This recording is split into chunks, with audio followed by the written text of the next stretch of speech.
In this video, I will be showing you everything I have learned from the last 2,000 hours of Valheim and 800 hours of insane challenges and mod packs. I will also be seeing how much I have changed from the version of me that couldn't even dodge and had never been to the Ashlands to completing some of Valheim's most difficult challenges all in the last year. I want to tell this story while also going through an entire playthrough to not only teach what I have learned, but show you as I do it, as well as learn more things and try more things to keep our knowledge of Valheim expanding even to now.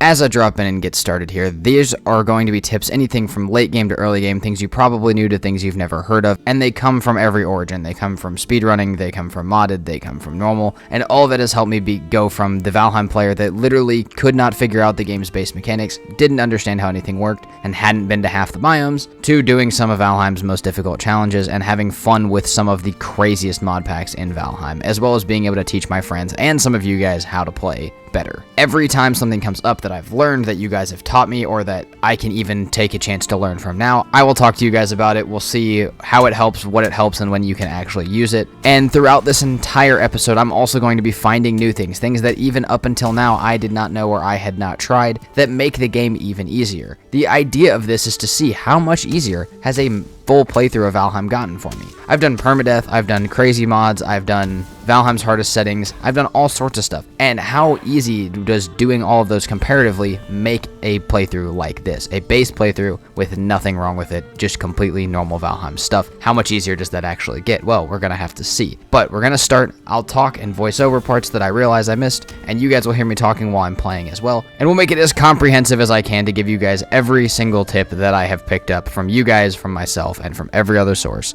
that I've been able to find through my first 2,000 hours of Valheim and 800 hours of some of Valheim's craziest challenges.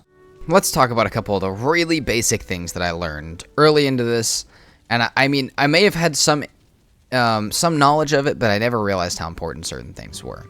I didn't even realize this until probably the hardest settings series, how important some of it was. So one of the things that's really important in Valheim that I didn't know when I started was the buffs, the debuffs. All that stuff in the top right of your screen matters greatly. In a lot of games, and I feel like it's changing now a little bit, but a lot of games, I feel like the little buffs just don't matter. They're like 5-10% changes. They just don't mean anything. Rested, resting, wet, freezing, cold, all of those mean something really, really important when you are playing Valheim, and I had no clue about that, nor did I know what any of them actually, like, why they were important, like, what did they mean. So not only did I know that they were important, I didn't even know what any of them did. I didn't know that rested makes you regen health and stamina. I'm pretty sure it is twice as fast, and that resting is even more. I didn't know that being wet as the debuff makes you have the opposite effect. It halves all of your stuff. And being cold does it again. If you're wet and cold with no rested at nighttime, you are screwed. There is like you are not getting any stamina back, and it makes some parts of the game feel super, super draining. It makes it feel really difficult to want to go out and like grind anything or even just get resources by your base if you don't know any of that stuff. If you're out there with no rested buff trying to break down trees, it doesn't feel good. It feels quite terrible. You're sitting there waiting for your stamina regen at a snail's pace, and then other times it doesn't do that. And if you don't know why, it can feel kind of frustrating. And again, that's the state I was in at the beginning of playing, like, you know, starting to make content for the game. On top of that, the other thing I didn't necessarily know, and it won't be super pertinent right now, but I didn't know that there was like different, I mean, again, I knew this a little bit, but I didn't know how important it was that there's different damage types and or how the resistances to those damage type works. So like, you know, Flint Axe is doing slash and this doing pierce are going to do different damage to different things. Did not know that. I thought it was just, I thought maybe it would make a difference to certain very specific instances, but it affects almost everything in the game. Didn't know that either. So again, I know it sounds like really basic, stupid stuff, but that's what you guys got to understand to know, like, and this is all stuff that you guys know. I know that because you guys are the ones that taught me it, at least some of it. But again, I just want you guys to understand how much I didn't know when we started, this journey together. So that is where I was at. The other thing, this is a one that I learned that is a little more niche. I learned it during the speedrunning episode. If you guys are running around the meadows and you want attention from maybe boar, you're trying to find neck, whatever you're trying to find, give a spear a little toss. Spear are the loudest things in the game. So see that boar right there? If I throw that, I didn't even see the second one to my right. I wouldn't have known that that was there until it probably started attacking me, till it aggroed me or anything like that. So if you're looking for anything like that, other than deer, it's not a terrible idea to just come out and throw your spear just a bunch of times over and over again, trying to see what you can make mad. And it works for a lot of things. If you're trying to lure something to you or trying to like find something that you don't know where it went, you can use that really easily. It's a good way to find a lot of... I learned it from watching trophy runs, which I've never actually done. For people trying to find neck and boar, you can just... There, yeah, that made the grayling mad. You can just throw your spear wildly into the woods, and as long as you track where it goes, you can find... There we go, there's a deer over here. You can find as many different things as you want. Look at that. Didn't know it was over here till I heard it. So, alright. We're almost ready for Eikthyr. I'm gonna sleep. I'm gonna get my rested. I don't really feel like doing it at night. So far, this feels insanely relaxing compared to the Valheim I've been playing. I have like never... I don't know. It's been a long time since I've felt playing Valheim like this. And it's honestly making me question, do I rally some friends or even some of you guys and get us into a, like just a plain vanilla server? I feel like it almost might be a good idea. I may have to look into that. But right now, this is sick. This just feels cool. Like I said, I haven't experienced Valheim in this really calm sense in quite a long time, so we're going to get built back up. I'll keep bringing you guys back with different things that I'm realizing I didn't know at the beginning of the year. But the biggest ones are obviously yet to come. But even small stuff like understanding how different types of damage works, and even things like up to how I learned that shields are calculated different than armor, all of that stuff makes a really big difference, whether it's incoming to you or outgoing to enemies. And I didn't really pay attention to it when I started playing, or not even when I started playing, when I started making content with it, which again was over 800 hours after I started playing. As we start up Eikthyr here, let's talk about all of the other stuff that you guys will experience in the meadows. That's tips that you guys can actually use in any playthrough. The first one that, again, most of you guys probably know is you can roll finewood trees or trees into finewood trees to get a finewood bow early. The core wood can be a little tricky, but in a really difficult playthrough or one where you're not super familiar with everything going on around you, it's a super strong alternative to the other stuff that you can get in the meadows. On top of that, in the meadows, it's very basic, but the idea of dodge rolling, the idea that you can't really take damage while you're rolling, is a perfect thing that allows you to pretty much get past everything in the game if you know how to do it perfectly. But even here you start to see it a little bit, and that's something that I didn't really pay attention to or know how to do properly at all when I started making videos. On top of this, things like using the campfire against the boss, and as I mentioned, doing different types of damage are things that you actually really want to pay attention to. But otherwise, obviously the meadows doesn't have a ton of stuff that is going to be super new to you guys at all. On top of all of this stuff, there is an entire side of Valheim that is navigational stuff for no map and no portals that does come into play even as early as the meadows, and it's not something I'm going to be doing today, but if you guys ever want to see something like that, please let me know, because I know a lot of people play with no map, no portals, and I know that a lot of others are intimidated by that. A lot of other people are intimidated by ever trying that, and it's really fun. So if you guys ever want something like that, let me know. But we'll get Eikthyr down, get the head on the altar, grab our power up, and start running into the Black Forest. I don't have much to run from. It doesn't matter if I die today. I don't want to die, obviously, but nothing really matters right now too much. I'm just going to try and get some progression and get into some of the later stuff that you guys can actually pull value from. Alright, I would like to show this with a troll as well, but in dodging, when you're doing all sorts of dodging and parrying and stuff like that, if you're in a really important scenario, it's important for one really specific, there's one really big tip I can give. No matter what you're doing, no matter how stressed you are, no matter how close you are to dying, do not break your rhythm. I don't care if the thing is one shot and you're perfectly lined up to get that shot. Don't take it. Work perfectly in your rhythm to get the damage that you know you should be able to. Like right there, I could have probably kept hitting and getting him stunned, but if I missed it, then I take damage or I die, and for what? You know, in something like a very hard playthrough, it's a lot of risk, honestly. And so that is something you got to be kind of careful of, and I see a lot of people die to, is they're in a perfect blocking or parrying or dodging rhythm, and they break it because the thing is almost dead, or because they get stressed out or scared because they almost missed one, and you can't do that. You got to stay literally as calm as you possibly can when it comes to that. Oh, I mean, another thing that I used a lot was the usage of trolls to mine for you, which I guess we can do real quick. I'm not going to be against that. This doesn't have a bat, so it's a lot better. I feel like the trolls got a slight update that made them not quite as good at doing this. I think it's when they did the attacking on hills where creatures attack on hills and fighting on hills is supposed to be a little bit better. It made it a little more difficult to get them to mine for you. But still, I think it's probably one of the best methods. I use this a lot. I don't know if a lot of people saw it or how many of you guys came from it. I've thought about doing it again, actually, showing off skills on this as well, like learned skills, is playing the game backwards. Playing the game backwards, I had to use this a whole lot because I had no other way of getting a pickaxe or any other sort of metal gathering. I had to do just a troll. So that was a pain in the butt. But other than that, it still works pretty good.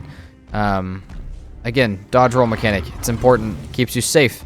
Makes it so you can be all up in something's grill and not have a problem with it. And for the troll, that means no rocks get thrown at you. That means you can just actually fight it out. You don't have to mess with dodging any rocks or anything. You don't have to mess with running away from it or stamina. And now that they've added the perfect dodge mechanic partway through the last year, where you get stamina back, it makes it even better to use this constantly. So, I mean, I would obviously recommend using it. Let's start getting this guy broken down on health-wise. Normally for these, you can get 3 or 4 stabs in, and then you gotta stop. But sometimes, whether it's for stamina or something else, you have to stop a little earlier than that. And every once in a while, like on this one here, or on the next one after this, they'll do a downward hit as well, meaning you only get about 1 poke in between those.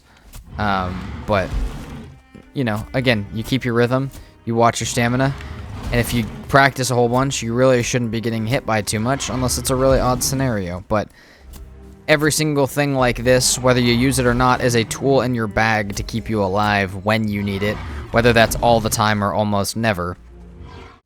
Unfortunately, from the burial chamber that I was able to do, I only got 5 cores, which means that I'm only going to be able to do one or the other, make coal or smelt metal. Now, you can sit there and pick it up and do both, which I'm going to do for right now because I don't have that much, nor do I have the desire to go to another one, but it will take a little bit. I'll sit over here, get a little base set up. I have no clue where I'm going to build or if I'm going to build a big base. I can tell you guys right now that as this is going to be a quicker playthrough and more focused on other stuff, the building and storage situation is going to be quite rough towards the end of the video, but that's just in the interest of your guys' time and my time. So we'll find a little base spot, but for right now we'll just sit over here on the river, get the rest of the copper that the troll didn't break, probably look for some more trolls for armor, and spend a little bit of time switching back and forth between a kiln and a smelter to get everything smelted up, which is something that the goal is to make mace and buckler, because that is really the only things that I use from this, as well as probably the axe and maybe a couple of nails for either a cart or a boat. But until we get the elder location, it's not really going to matter how much transportation we have. I spent the time to go get more cores, make some of the stuff into bronze, and actually build a little base up when I realized I hadn't been recording. Now, this is one of the lowest consequence instances that I've ever had of this. I've had entire series go unrecorded, so honestly, an hour or two of me doing really basic Black Forest progression doesn't hurt me that bad, but this is the base that we have. This is the base that we'll likely keep for the entire series. I have no clue how we'll cram everything in here, but we have the mace now, we've got the axe, and we've got the finewood bow. The idea is if I can take stuff with me to Elder, and this is something, again, you keep in mind, if I can take stuff with me to Elder, maybe like the forge and stuff like that, if you have portals and they're not metal portals, you can't take metal through them, then you should probably take a forge with you and anything else that you need. That way you can make stuff over there. If we see a swamp or a mountain over there, we could do a little bit of our progression over there and then bring it all back. I mean, imagine if we were able to get a little bit of iron stuff, and then from there that allowed us to get more iron or even build a bigger boat over there. The only way we could do that is if we have the forge over there. So we're going to plan to bring that with us. We'll bring the forge, or we will at least find the copper over there so that we can make our own forge, and then everything else like the smelters and stuff can be transferred through portals. But that's another thing. We need portals. We need to prep for our missions well, because even with portals, they can still be really long times away from home. And then whenever we find Elder, we will go ahead and take it, because I normally don't like hammering progression super hard until I have the stone cutter, because it makes the forge, it gives an easy forge upgrade, as well as it gives you the ability to build out a stone and do a bunch of other things. So that's normally what I like, and also you get the bigger boat so you can explore a little bit easier. Here's another one that I guess it was made and I learned it this year, was bears and vials both. For some reason this is a thing. And this is the thing with a lot of stuff in Valheim. You can do the same thing to the stone golems and the locks. It's just a little more difficult and takes a little more attention to it. But being able to stand on top of certain animals like this is something that Valheim should really fix. Because here's the thing. you can say like, oh, it's abusing their AI. Everything's abusing their AI. Hiding something in a circle so that it can't hit you is abusing its AI. So I'm going to continue to use this as long as it's in the game. But in my opinion, Valheim should probably do something about this. But for right now, I'm going to use this because there's a bear attacking me. A few trolls and a bit of wood harvesting later, and the base was pretty much closed in. There was a roof on it. I had gotten a little bit more copper and tin just to turn into some of my basics, as well as a lot of the crafting stations are going to need it later. And then a couple more trolls down, and we were going to be pretty much ready for Elder. Again, not anything super crazy in this first area. You use your dodge rolls, you use everything to your advantage, like using the trolls to break fine wood trees and stuff for you if you don't have your axe, use the trolls to mine copper for you, and you just try and be as efficient as possible. You try and take all the tools that you're given and all the things that you know, all the dodge roll, and you keep you rested, you keep good food, and you should be perfectly fine in the Black Forest. Again, a lot of this starts to come in later, but for right now, getting a good start. We know where Elder's at, and the boat is pretty much ready, so we'll be able to head up there very soon, and hopefully it does look like it's fairly far. Hopefully we can plan a decent path up there, and when we go up, we can look for a swamp, we can look for mountains, we can even look for plains, we can look for anything like that that we may possibly need. Among all of the really difficult things in Valheim, the dodge rolling and the mechanics and the combat and all of that kind of stuff, there's also a really big backbone of just pure preparation. If you have really good food, if you have the decent meats, if you have your weapons upgraded like you should, and you know that you're keeping you rested and you're keeping everything at your disposal to keep you alive, that's exactly how you're going to stay alive. Of course things will happen, things will catch you off guard, and you will die, at least in your early times of playing Valheim. It just is how it works. But at some point, your preparation can be so great that you can cross entire playthroughs without a single death. Today definitely won't be one of those for me, but I have done it before, and it's just proof that if you guys slow down, you do the things that you know you're supposed to do, on top of learning those more difficult mechanics, that really one of the biggest pieces to getting decent at Valheim and having a really good experience is going slow, getting your preparation, and just doing everything that, using every tool that you can, every meat, every food, every power-up, every weapon, everything like that that you can, is the way that you stay alive, and it's the way that you have a good playthrough. Alright, we're almost done here. Cultivator stuff is smelting, so we can do that, put the carrots in, and head out. Dude, holy trolls. I have never seen this many trolls in the beginning of a playthrough, I don't think. We're gonna have upgraded troll hide, because I already have 5 at base. Which is not, I mean, I'm not really complaining, it's been insane. But we're gonna build the boat right now. Oh, that was meant to be a block. That was not good. Okay. Again, better this series than another one. Put the boat down right now. Cultivator's coming out. We'll make a little farm area. We'll plant some carrots. We got the fine wood for our portal, so we'll make that and we'll head out. And then when we get back, the carrots should be grown. I can make better food for Elder with that. And we can keep moving. I don't have the honey yet for the poison resist mead, so I'm not going to worry about getting the necktail and stuff until that's ready. The second that stuff is ready, we'll make that, whether that's after Elder or before Elder or whenever. And we'll keep moving. So, but yeah, troll hide is going to be upgraded. I did not think we were going to have this much of it, but I've just had trolls spawning on me constantly. I think the only thing we have to make to actually fight Elder is some flame arrows, but even then I'm not really... Like, I mean, I don't really need them. I'm fine fighting Elder with just my axe. So, got that. We got that. Boom. I know it seems, again, I know this seems unorganized, but I actually understand where everything is supposed to go, which is the only important part. So we need how much resin? We need 20 resin, 10 deer hide. We got that. 20 resin, the rest of our deer hide. Let's go. Throw this down. Oh, come on. Give me a spot where I can put it down at. Right there. Boom. It may be a little difficult. There we go. Let's give that a little tilt. There we go. Now we can get out. Farm. I think farm can be over here. I don't think it really matters where the farm's at, but that's okay.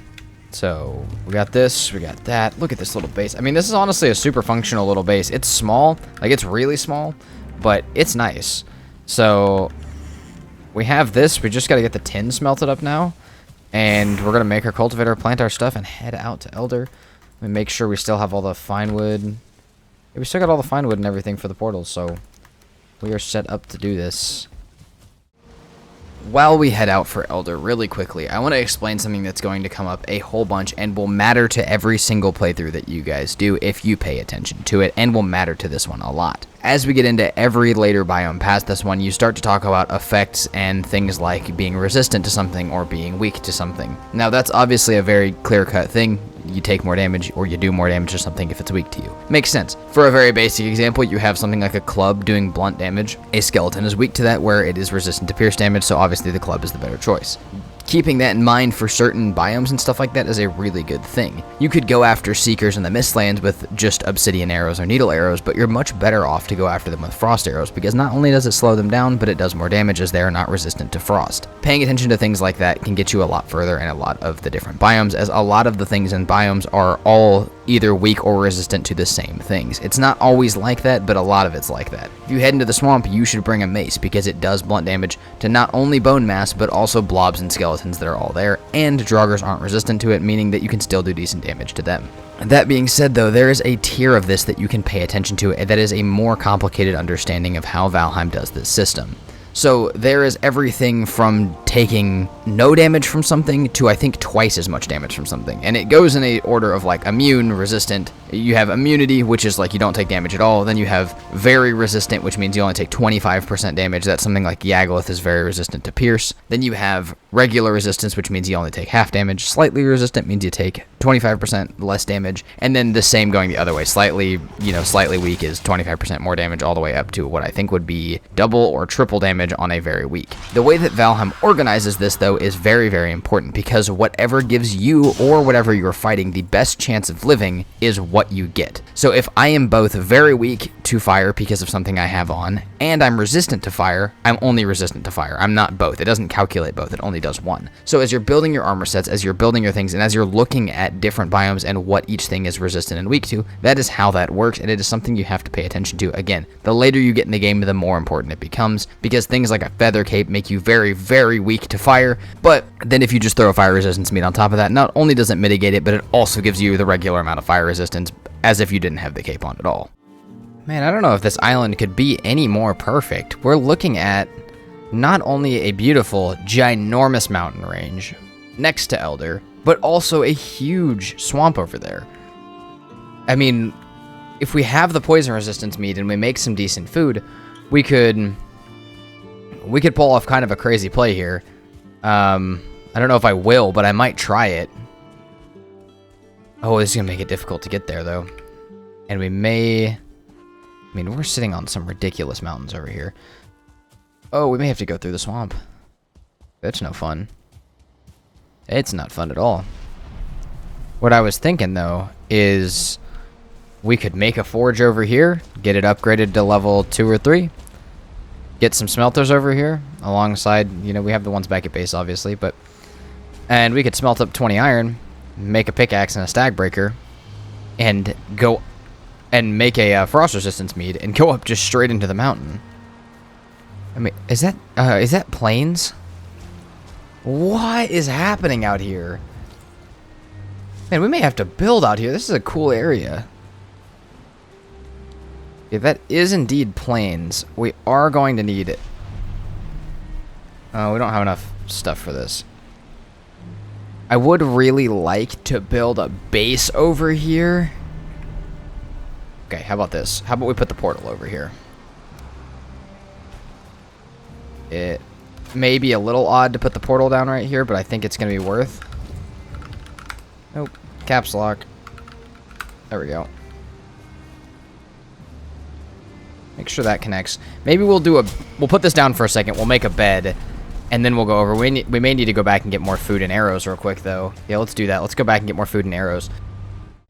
This is also a phenomenal example of something that you just need to get in your head when playing Valheim. When you are presented with an opportunity such as a swamp, plains, and mountain, you take advantage of it. I don't care how, whether you build a temporary base, a permanent base, or you make sure that you mark it on your map to come back to later, you need to make note of it and you need to take advantage of every single opportunity you get. You may find something that's a perfect base for the Ashlands, or you may find a little glitched like Mistlands island where you can plant stuff perfectly. Every little thing like that should be taken advantage of, though, because again, it's all a tool to keep you alive, and it's all a tool to make your playthrough better and easier. If you find something like a Mistlands or a Plains Island, then you forego the entire process of building a farm, because you can just block all of the spawns on the island. That being said though, we are going to have to use what we just found to our benefit. If there is swamp crypt there, if there's silver on that mountain, we are probably leaving for Elder and coming back with silver weapons and gear. I can imagine that that may be what happened. Now obviously we can go back and forth between pace and stuff like that, but every little thing like this that you find in Valheim, if you think you can take advantage of it, whether it's a decent building spot or a really good way to get extra resources early in the game,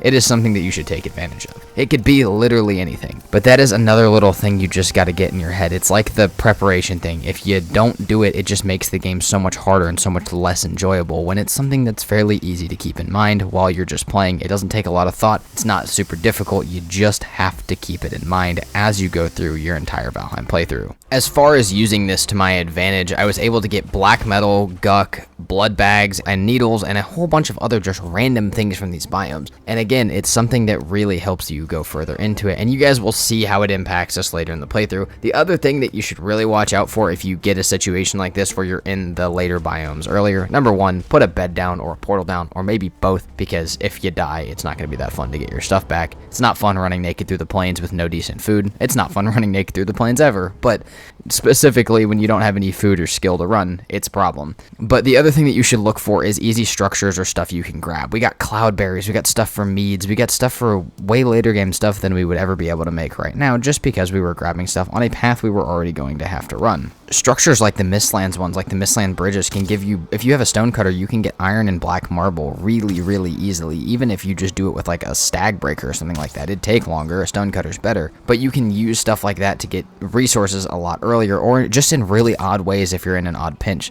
So again, something to pay attention to, something small. But we are over at Elder. Again, we were able to get black metal, needles, cloudberries, blood bags, and we could, if we want to, we can go back to the swamp and get a leech trophy for our adrenaline thing, our iron brooch, which that'll be a whole conversation when we actually get one made. It'll probably be a little bit. For right now, we'll get ready for Elder, and we'll go through, you know, I normally fight Elder melee, but obviously a lot of people do it ranged. It's important that you learn it for both. Like, you learn both for bosses, just because sometimes you're confronted with, you know, the one that you don't want to do. Maybe you're doing it completely melee, and then you have to fight modder. That just doesn't work out that well, so you have to be careful about that. But for right now, we'll get everything prepped, and running over to this Elder from the plains that we were in, we saw in the swamp there are swamp crypts in there. We do have a decent opportunity to get iron, which means we are probably going to set up a little nomadic base over here for now. The other base will remain our main one for right now, but we will be over here for quite a while after killing Elder, I can tell you guys that. I will say though, running through the swamp and the plains does tell me how much better I've gotten. Killing feelings with even just bronze weapons is no longer difficult, and the dodging and stuff like that, and the ability to pay attention to things like death mosquitoes, even if you just have a fine wood bow, and even if it's a little scary, is something that's definitely changed from when I first started making videos.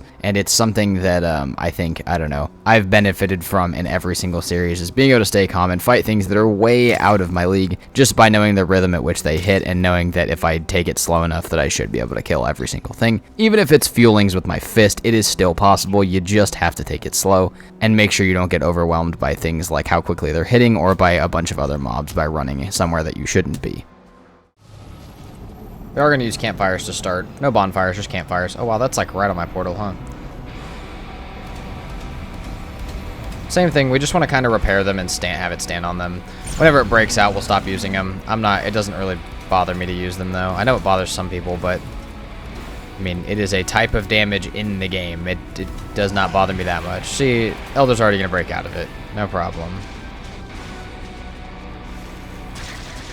Still a decent amount of damage to start though. I mean, it shortens the fight so much extra. All that fire damage from those 5 different fires stacked separately into one crazy attack. We've got cloudberries on this thing right now. Hey, let's not go for the portal, please. I mean, I shouldn't die here. Like, I have no excuse to die here, but that doesn't mean I won't. Boom, boom, boom, boom. I mean, you can get like 5 hits in on the Elder before it really, like, tries to swing at you. Beautiful. Now, if you really want to do the fire strat for the whole thing, you can put it, when Elder's reaching down like that, to bring them up, you can put it under the legs again, but it's not necessary. I mean, it is if you're trying to do like a speedrun or something, or if you are doing like, I don't know, no weapons run or something crazy like that. Quite honestly, it did not take very long to put Elder down. Between Elder attacking super slowly and being able to get in there with an axe, alongside the flame arrows and the campfire start, Elder's just pretty easy to do. It's only the second boss, so obviously it would be, but you should take tips from this if you ever struggle with it. Use the campfires at the beginning if you want some early damage. Definitely have your rested buff, and you can use the axe and get up close to it. Just make sure the roots aren't around its feet. That being said, I don't think I knew when I landed over here, one, how far I was going to have to run to Elder, and I don't think I knew what I was about to get myself into and how much of the playthrough was going to be done right here next to the Elder. It's something you guys will see as we get into it, but I think that I severely underestimated just how good this island was going to be for us and just how much progression would happen within about 100 feet of where we're standing right now. Alright, let's start this up. I don't think we're gonna have anything. We got a lot of stuff chasing us, but this shouldn't be too hard. I did find I have a troll cave that's set up as our little like base for now. I think we're gonna smelt a whole bunch of stuff and do a whole bunch of stuff over here. Okay, here's a problem. I need to go get stone for my rested buff. There's stuff outside.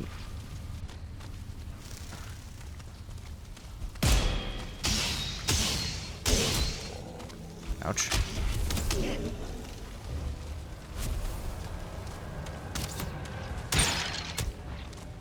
Come on. No. No. My god, this is the worst. Just need some stone. Oh my gosh. Not even gone 5 seconds. Oh! I mean... Shoot. Looks like we're doing that. Wasn't planning on doing that. But I mean, I don't know why we wouldn't do that. Hold on. That's amazing.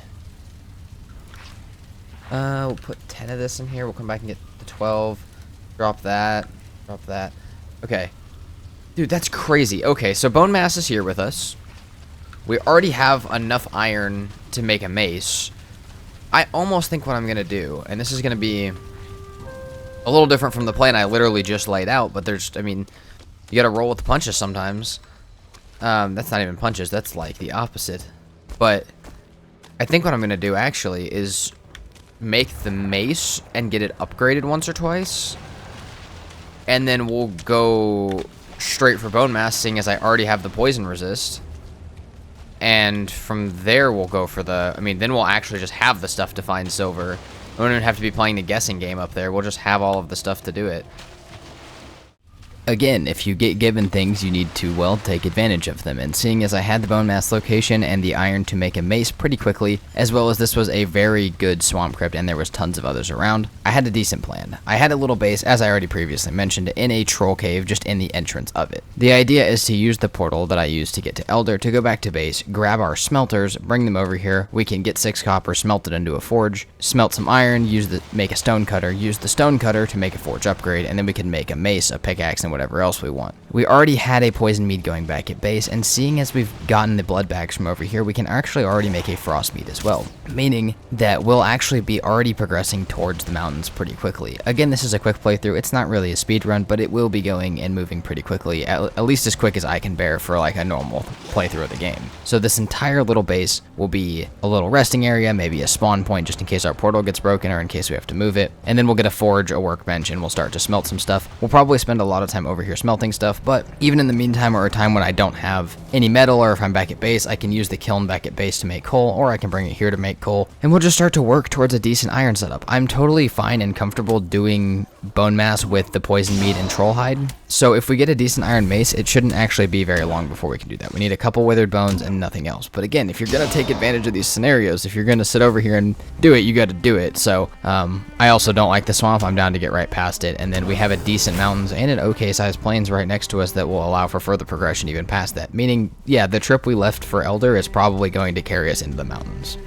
Before I actually get into the bone mass fight, I'm going to talk about the strategy as well as what changes from a new player to a more experienced player looking at bone mass. As the stuff that I mentioned previously with the resistances and the weaknesses and all of that kind of stuff, having a poison resistance mead makes you take half damage, but also bone mass is weak to blunt, which means you need to use a mace at pretty much all costs. A mace, a stag breaker, but a mace. An iron mace upgraded is the perfect weapon if you don't have like a frostner or anything like that, which in a normal playthrough you probably wouldn't. That blunt damage will do so much more, and honestly I would rather do bone mass with an iron mace or a better blunt weapon than doing it with any like Ashlands level sword. The damage that it outputs is just ridiculous. That being said, you don't really get much choice when it comes to what you make in the swamp. Obviously you can make whatever you want to progress through it, but from a new player, bone mass is a pretty difficult fight. At least I remember when I played Valheim before, when there was only 5 bosses, that bone mass was by far the hardest one. And after other biomes were added, bone mass was still, out of the first 3, so much more of a difficult fight than Eikthyr or Elder, and a much more difficult fight than Modder. But now it's one of the easiest fights. Bone mass is really about getting the timing down, getting used to dealing with the poison, and knowing that that blunt damage exists, because if you don't, and you try and do it with anything else that does any other type of damage, like a bow or a sword, it just is so much harder than it has to be. Okay, more coal, more stuff running over. However, I want to show you guys this. I finally got frost resistance started, so we have that going. Whenever that decides it's done, we are not going to the mountains, but we would be ready to go to the mountains, theoretically. So we're going to come back here. We've got enough stuff to make, if we can get some wood, we can make our iron mace. And we can start to get it upgraded. Iron mace. Iron mace. And then 20 for another upgrade. And for that, we need 1 more copper still. I need to go grab that real quick. So that way we can make the anvils over here and get that all moved. And then I think we actually should still have 13 extra iron, which I know we're going to need more than that. But I think I'm going to delegate it to the boat first. That way I can start to store stuff in the boat. I can throw the boat right there on the shore. I can start to throw stuff in it now. And then we can kind of sail it around, move it around, do whatever we need to, and we start going for silver here in just a minute. But that is, I mean, I think we need like probably 20 more iron on top of that for the pickaxe. We should have no problem with it. A big thing that I learned, and this is from the last series, it doesn't seem like a big thing, but it makes a humongous difference. If you are going up, saying it's more important in no map, no portal, but it's still important now. If you are doing something even for like the swamp, but it's really helpful in the mountains, bring an antler pick and your iron pick.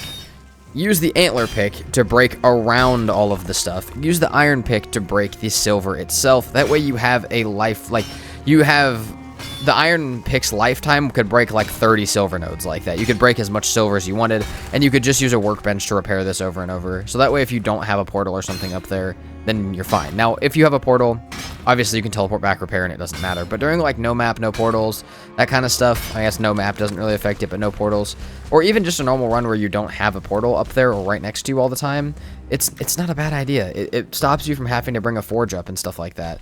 So it's really nice. That's something that we're going to try and utilize. Same thing for the swamp crypt, though. Someone told me, like, hey, stop prioritizing getting the iron pick. I know it breaks faster. However, the antler pick can be repaired, so don't just prioritize having the iron pick. It's faster, sure, but you're going to use the iron pick most of the time anyways. You go to the swamp, you don't have a portal to come back and repair it. You're going to sit outside and you're not going to bring a forge. Just bring an antler pick, go a little bit slower than you would normally, and repair it outside the swamp crypt rather than bringing an entire forge. It saves you a lot of room. It's nice, it's quick, and it doesn't make that much of a noticeable difference. So you don't really need it till you go to the mountains, which is why I'm not going to make it till we go to the mountains. Oh, there it is. That's all of the iron. We got, oh, we need our ancient bark too. What do we need? 4 of it. Got that. Let's get this upgraded first. Level 3. Level 1. And it's morning. Let's go do this. I think we just go do it now. We're looking at generally that direction. Alright. I'll meet you guys over there. As long as there's nothing too stupid set up right next to it, we'll have a decently easy time doing this, I think. I'm not even going to worry about bringing my portal over there. There are two bosses in the entire game that you have a really big opportunity right away as soon as they are coming out of the ground to get a ton of damage in and put an actual dent in their health bar before they even get a chance to attack you. And Bone Mass is one of those. As soon as you spawn Bone Mass, you need to run over and get as much damage as you can. Obviously, this is the first fight where we're not using the fires, and we won't use them again for the rest of the playthrough, but being able to do this right off the bat is a really good way to get literally almost maybe like a fifth of the health down, or like 20% of the health. Plus, then you start just rolling into the dodge rolling and the dodging, and as long as you clear the spawns on Bone Mass, focus on those, and then as soon as they're dead, go right back to Bone Mass, again dodging every single hit. And if you have the poison resistance mead on a normal playthrough, you don't really have to worry about the poison. Now if you're doing something like very hard or hard where the poison does more damage, then yes, you may need to pay attention to it. There is a way to do Bone Mass without the poison mead at all, where you just avoid the poison cloud and avoid getting hit, and you avoid the blobs, but it's not super easy, and I wouldn't recommend it for most people. It's more of like a speedrunning strat, or a strat that you have to use on top of other stuff when you're doing like a very hard playthrough.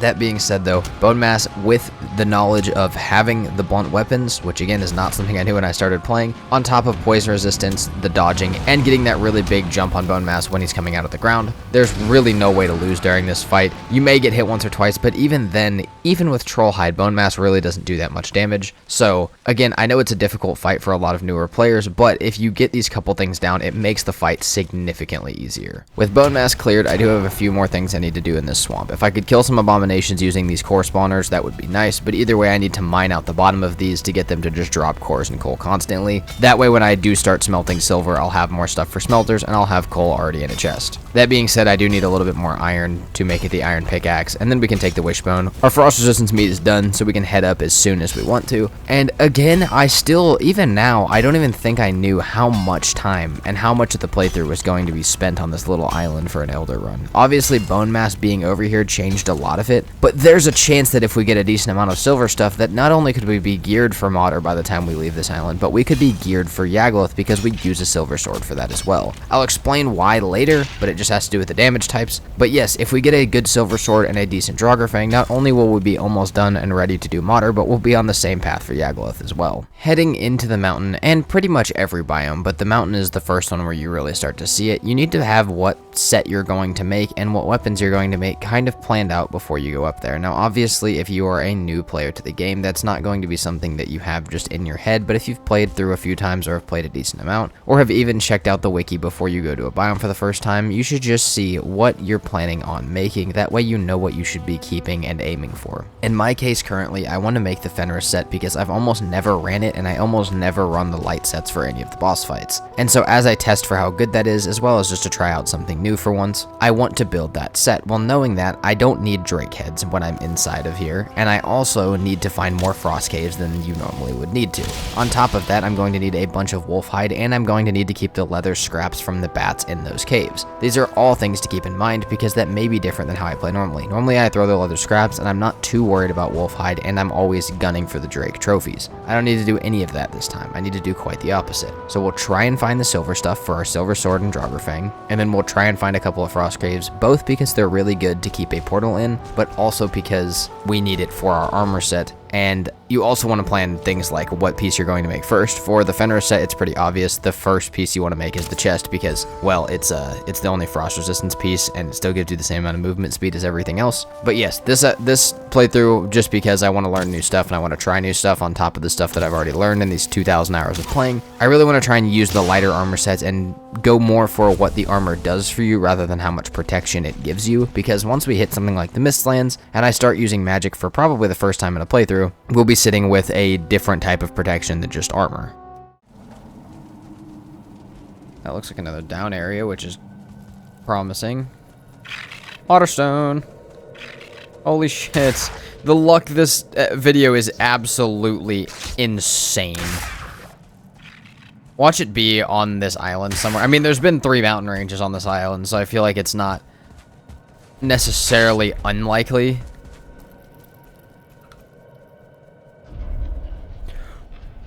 though it's far, Modder being found means that I can just focus on the gear. All I need to go kill Modder right now is the Fenris set and the Silver Sword. Now, I will also make the Draugr because obviously it is useful, and part of what I talked about is pre-preparation for these boss fights, and it's going to be a little hard to preach that because I'm doing a quick playthrough, so pre-preparation doesn't necessarily like fit that well into this, but all we need to do is set up a little smelting area on this mountain, and if we can find 1 or 2 nodes of silver, we can build it up, smelt it, bring our forge up from the one we were using down in the troll cave because this is right above it, and we can set up the same setup over here, or we can take the silver down there and craft it. Either way, we can make a couple forge upgrades, and we can actually make our silver sword and our Draugr right here, right now. Take our Fenris hair back to base, make it into our armor set, and we can pretty much have everything. And even if we don't get everything over here, obviously if we can get the silver stuff done, then we could do the Fenris hair, the eggs, anything else that we need, the food, all from the Modder Mountain because it will likely be a pretty large mountain. Alright, here it comes. We got up here. We got Fenris coat. There we go. Just like that, we're out of troll hide. And into being frost resistant with the Fenris coat. I love this, so we're gonna use it. Didn't see any more frost caves up there, but I do have a little bit more leeway to run around now. So let's put this outside. Let's put this in here for now. But I mean, yeah, it shouldn't matter too much. Okay, yeah, we should be able to run around up there for quite a while, but we will have to. Wait, hold on. Sorry, I'm missing something that's confusing me right now.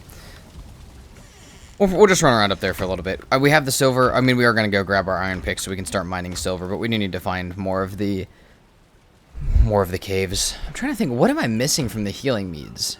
Dandelion. That's what I'm missing from the healing meads. Okay, we'll have to do that at some point because I do want to make some of those for Modder, but let's go grab a little bit more iron. Let's get a pickaxe made. We can go mine some silver and figure out how we're going to get through that. Get it down the mountain and stuff. Whether we're going to smelt it here and turn it into stuff down here, or if we're going to take it back via boat. I honestly kind of want to do it here, but we may have to up our operation here a little bit more, so we'll see about that. But for the time being, we need the pick before we worry about anything like that. Well, I've gotten really lucky in this episode so far, other than maybe the Modder spawn, but even that one's not super unlucky, it's fine, and we actually getting 2 options for it is nice. However, I just got something that I don't know that I've ever gotten before. Now, I've seen pictures of it, but I've never personally seen one. Hold on a minute, let me finish clearing this out so we can get the nice satisfying break. I have 2 silver veins inside of each other. I don't know how that's going to affect the satisfying break process at all. I may have to separate them in the center, but I figure we try it out as it's almost nighttime and we see what happens. Oh my god, did that break both? Nope, just one. I've actually seen triple silver veins on Reddit, I think it was, that I saw a picture of one, but I've never personally gotten one, which is cool. But yeah, that's awesome. So we got that. We got some silver ore. Get as much of this in here as we can. This is a good vein, too. Was it 3 veins together? It might have been. I think it was only 2, though. This is a very small one, though it has impacted me greatly in a few series, and it's something that I didn't understand until somebody in the comments taught me or educated me on what I needed, like how I needed to stop this from happening. During my permadeath series, I had a point where I mined probably 8 silver nodes all at once, put them all in chests just like this, and then when I came back to get them, half of them, the chest, the workbench, and all of the silver was completely missing. Now, most of you guys know that if you throw something on the ground in Valheim, it just kind of stays there forever. You'll have a stone axe floating around your base, or like a hammer floating around your base from the very start all the way till when you're in the Ashlands. And the reason that is because it only saves stuff that is within a workbench area or within another building piece that you built. That being said, if you are to do something like this where you get a ton of silver and you're putting it in the chest and you're doing all that, if a drake comes along, which for some reason they do all the time, I don't know why they target structures, but if a drake comes along and starts breaking your chest and your workbench and it breaks both, then if you're not over there for long enough, then the silver will completely despawn. So you have to be really careful and make sure if you're going to stack up a whole bunch in a bunch of different holes all at once and then try and take it back maybe via cart or boat, or maybe even portal in a weird playthrough where you have metal portals or something like that, you need to be really careful that at some point your stuff does not get broken and completely despawn. despawned, and you need to make sure that you have a workbench around anything in the game that you do not want to despawn while it's on the ground, or if it hasn't even a chance to land on the ground. You want a workbench around it to make sure that it doesn't go away. Oh, time to take on some of the scarier stuff I've learned this year.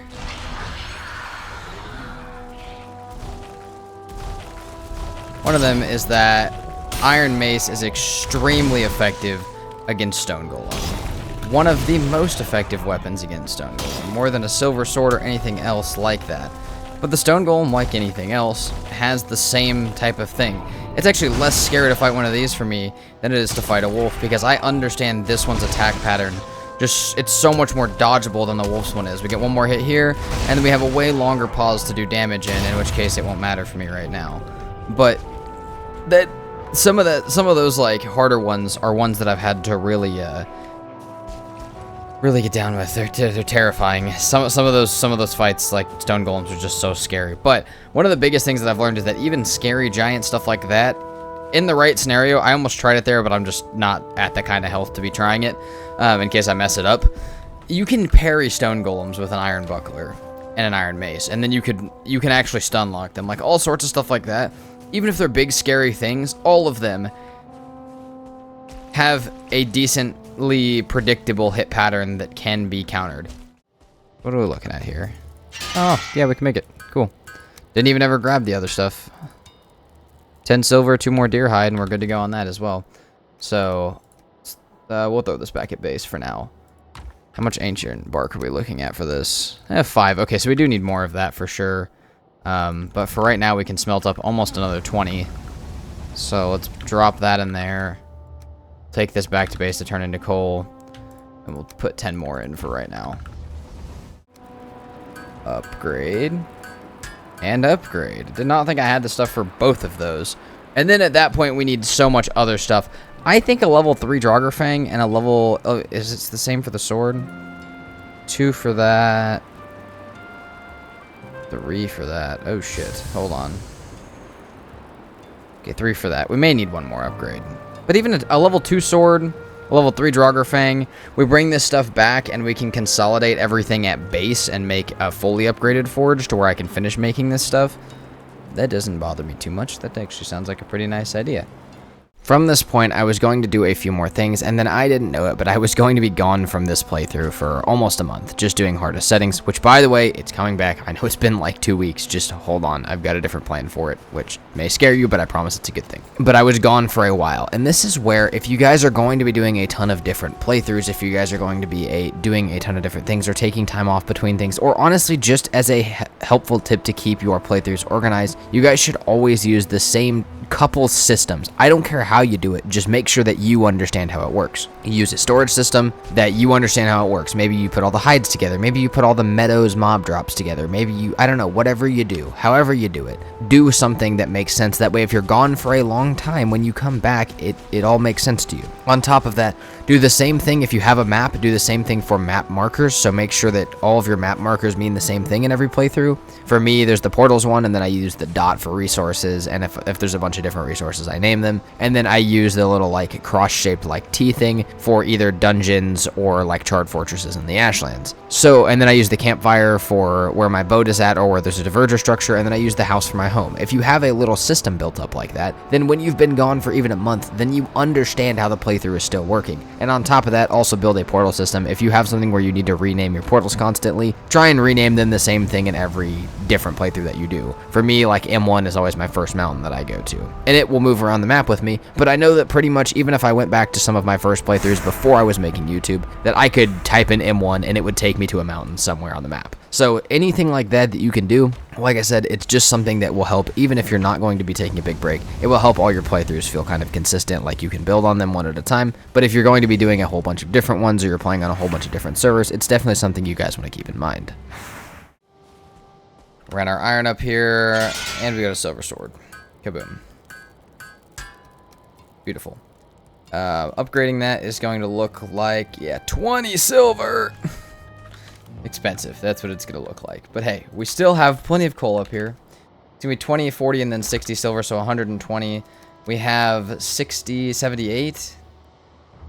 So we need about 50 more to get it fully upgraded, but we're only going to be able to afford one more upgrade as far as the actual forge goes. Right? We have a level 4, yeah. So we'll do 20 more real quick, and then I think we'll just take the rest back to base with us, and we can figure it out there. But I think this should be enough stuff for now. I mean, do I want to make it up here? I'm just trying to think like what I would need to do. Let me figure out some food. Let's go see if we can find turnips. If we can find turnips and have that happening back at base, we may try and get both fully upgraded back here. Okay, so let's go. That go right there. Forge level 5. Are we gonna go with Draugr or are we gonna go with Silver Sword? I think we're gonna go for the Silver Sword. If I have, hey, we have the iron for it. Okay, now we just gotta wait. So after leaving for Elder, not only did we kill Elder, but we set up an entire iron thing, an entire smelting area. We killed Bone Mass, then we set up an entire silver smelting area, got silver, made a silver sword, and a Draugr Fang. And now, only now, after all of that stuff is fairly upgraded, are we headed back. I still need dragon eggs once I get over to Modder. I'm not bringing any with me, and I still need more Fenris hair when I get over there. I'd be fine to fight Modder in the troll hide, but obviously it would be better to have the Fenris set, have a little bit more movement speed, a little bit more armor, and all of that stuff, and then also keep that as I go to Yagluth and the plains because of the fire resistance. So that being said, I'm going to put everything that is metal back down in the boat or in my inventory, however I can get it there, and then everything that's not metal, all of the fine wood, all of the wood for the upgrades, the stone, everything like that is going to go back through the portals. I will pick up both portals that are over here and take them with me. We will take them somewhere else and use them elsewhere, and then we will be back at base. We'll get our back at base forge upgraded so we can actually fix our stuff back there and actually kind of consolidate the two things that the two operations that we've been running over here. From there, we'll make some decent food. We actually have 2 Modder locations now, and then we'll go pick which Modder location we want and head towards it, set up base, and hopefully find a plains on the way over there. On my way back to base, we got our first serpent of the playthrough. Now, this normally wouldn't be too big of a thing. It's just some food. However, there is something kind of big with the serpent for the Mistlands that I learned that I didn't really understand. Kind of like the different types of damage, and how I explained that earlier, there's something else that's really weird that's calculated with this. So, in the Mistlands, it's really common for people to wear the root harness because it allows you to take less damage to pierce, which is the Seekers. Now, that like less damage to pierce is better than what the extra armor of having the Carpus armor on would do for you. However, on top of that, as I mentioned earlier, most things don't stack. If you have 5 things that make you resistant to pierce, you're still just regularly resistant to pierce. That's just how it works. It just gives you your best chance of living, but it doesn't multiply them or add them together. That being said, for some reason, shield damage is calculated separately and before you actually get hit, or before your character actually takes its damage from getting hit. So what that means is, if you have a serpent shield, which makes you resistant to pierce, your block is resistant to pierce, allowing you to block more of the damage, and then you take pierce damage after that can also be resisted by the root harness. Meaning, if you had the root harness and you had the serpent scale shield, you would be taking significantly less damage than before, or even significantly less damage than having one of them. That's the only type of thing where the resistance kind of stacks. It doesn't make you take half damage, but it makes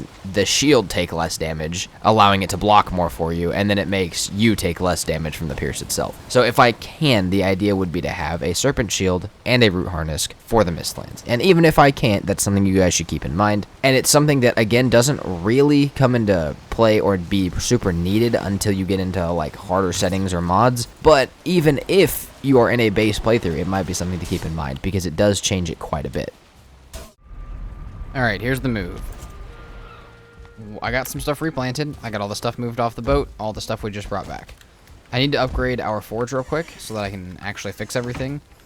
I built a new cooking area with all this stuff.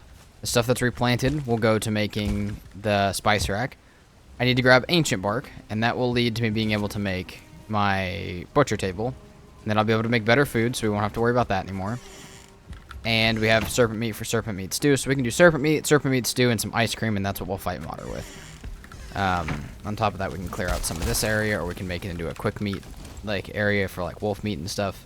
For right now, we'll cook up like 2 of this and 2 wolf meat just to take with us. And we did never find onions, but that is that'll be okay. So for right now, we're actually getting ready to head to Modder. I made some more arrows. I made some more other stuff. How much of that did I have? I have no clue. But we've got some meat. We've got some arrows to get us there. I'll grab our portal stuff. We've already got a new portal named Modder, and we're gonna head there. Not the best armor.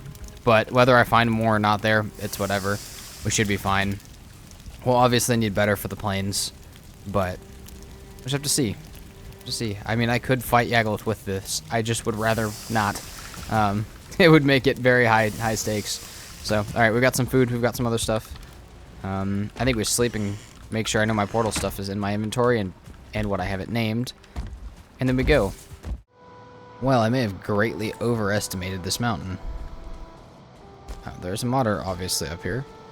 And, oh shit. There's a egg. There's an egg. We need 3 eggs. So I'm hoping there's more than an egg up here. And there's actually 2 more than this up here.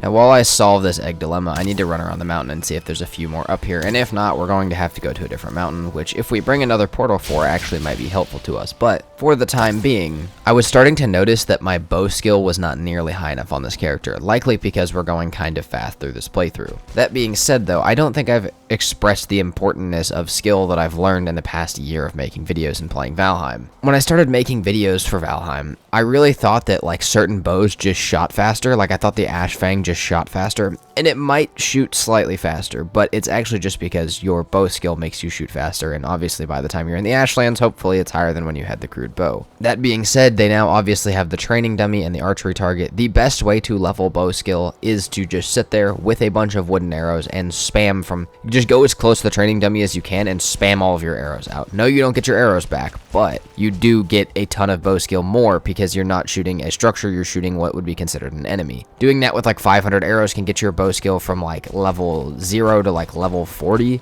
really quickly if you've just died or if you're in the beginning of a playthrough, which makes you shoot a lot faster. But on top of that, the skill of every single thing in the game matters. Your running makes you faster, makes you take less stamina. Your sword skill makes you do more damage. The blood magic can take your shield of protection from absorbing 200 damage to absorbing 700 damage before it breaks. Meaning that it's probably actually one of the most overlooked things that I just didn't pay attention to and that a lot of new players didn't. There were still friends of mine that I haven't played Valheim with in a little bit that I would be betting do not know that or do not pay nearly enough attention to it to actually spend the time to purposely level it during any playthrough. Okay, well, it looks like we only have 1 egg, but we do have a frost cave to go into. And seeing as I still have my portal with me, I might as well throw this one up down here for right now. But that kind of sucks. That means we're going to have to go to another mountain, which we passed a few on the way here. I was just hoping that that wasn't going to have to be the case. We'll probably put this portal up at Modder, teleport back down to M1 and pick it up and take it with us. Obviously, we can't teleport back with said eggs, but we'll have to boat them back. But we'll at least take that portal with us to keep us safe in case something dumb happens. The hope is now that I get to make some more Fenris armor for movement speed and stuff while I'm here. Maybe that'll be something decent that I get out of this, because otherwise this is actually quite a shitty mountain biome. I was honestly surprised to even see that there was a cave here. I think we're just gonna head to a new mountain because, well, as you guys can see, we don't have enough stuff. I'll make one more pass to make sure that there's not enough, or that there's not another one in there. There's not another dragon egg in there, but I'm 99% sure that there's not. So we'll go put our Modder portal up where it actually belongs. What the hell? We'll probably sleep real quick, and then we'll go ahead and move to one of the nearest mountains. It does look like there's a decent plains below where we are at currently, which is a good sign for the future. Okay, we can do that. Alright, we'll cook all this stuff up. Actually, no, we won't. Hold on. Alright, yeah. That's a decent sign for the future. It'll be good, but for right now, we just really just need the eggs. Don't really care about the other stuff for right now. So this mountain is, like, ridiculously huge. I'm kind of thinking that if this one comes back as a decent mountain to survive on, that we could just do the Modder that's here, because this is the other Modder mountain. So that actually may be the way that we do this. I'm not sure yet, though. We'll see. We'll see. If there's only 2 here, obviously we'll take them back to the other one, because the other one's already sitting in the altar. But I also have to figure out how to safely do this, because I have no portal option here. Maybe it would be a portal... Maybe it'd be a bed at the bottom, a portal at the top. But I don't really have the option for both, because one of them is still over at the other area. But I'm thinking that's likely how this is going to happen. Man, this is a ginormous mountain. This is a ridiculously sized mountain. Okay, well, I can't see a nest. I would say it's a fair guess that there's probably one right there. which means that's actually our third one. And that means we're doing it from here. So I think what we're going to do... Oh, don't tell me I just woke that up, dude. God dang it. That's likely to respawn pretty quickly. I can barely see this other Drake. We'll have to do something about the stone golem. But what we're going to do is grab some ancient bark, go back to base and make the 2 cooking upgrades, make the couple foods I was looking at making, and then we'll explore that ice cave real quick to check if... Okay, no, there was... Don't gaslight me. There was definitely an egg. There's an egg inside this rock. There has to be.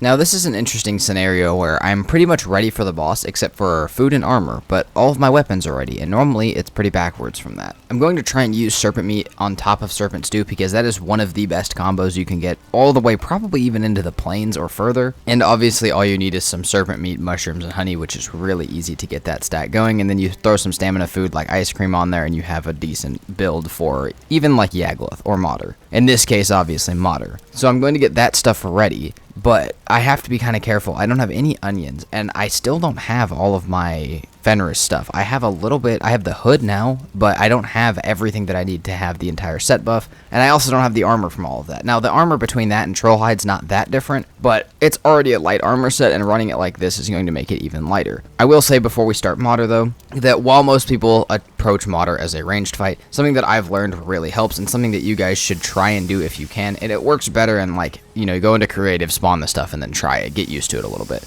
Try and do Modder with a bow while she's in the air, but then use a sword while she's on the ground. The dodge mechanics for Modder are pretty predictable and not super difficult, and it's honestly like an easier variant of Fader, so it kind of prepares you for that as well. But being able to do it with the sword on the ground while you're doing it with the bow in the air is probably the quickest combo to get it done. And then obviously, yes, if she's far away or she's on the mountainside somewhere, use your bow. But a lot of people use the bow while she's on the ground just running away from her because they don't know how to fight her. It's all just dodges. It's a pretty much left hook, right hook. She'll try and bite you, or she'll do the ice breath. All of them, even the ice breath, are just dodgeable by just dodge rolling when she does it. Even the ice breath, if it's still blowing but you've dodge rolled it, you won't take any damage from it, and you can stand up and hit her through it. It's a good way to get a lot of damage. It's quicker if you can do it like that, and it's also just developing skills for other bosses as well. So it's again another one, even just like Bone Mass, where it's not a super hard fight, but it does take a little bit of practice, and it takes a little bit of pre-planning to do so. Alright. Perfect timing. We'll re-eat whenever our other stuff is done. I don't know why that's there. I also don't know why that's there. Is what it is. Pop this. Okay, Modder just doesn't want to move. Sick little bug for a start. See, if I can just hit a couple of my shots, I'll have a perfectly fine fight. Problem is, sometimes I just can't be trusted with a bow at all. So could have brought my mace for the stone golems in case they become a problem, but I think I'll just try and fight from this little edge. See, this is what we're going to do for most of the fight. I've found that most of the bosses that you do ranged because you don't know how to fight them. Modder being the main one, obviously. But Modder's really not bad to fight up close to the sword. And obviously some of it's got to be ranged, but it doesn't all have to be ranged. Yeah, that one hurt a little bit. Trying to get my little double hit in.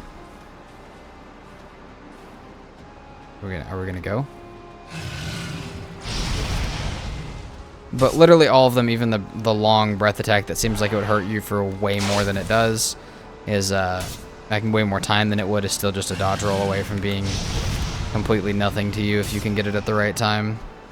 Also with Modder specifically, there's a lot of time between attacks.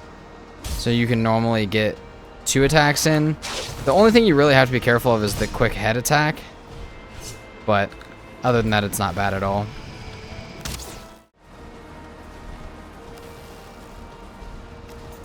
And there's the stone golem. Who's surprised? Not me a single bit, actually. Where the fuck did the stone golem go? Damn, dude, if you're gonna be over here, at least help me with the wolves.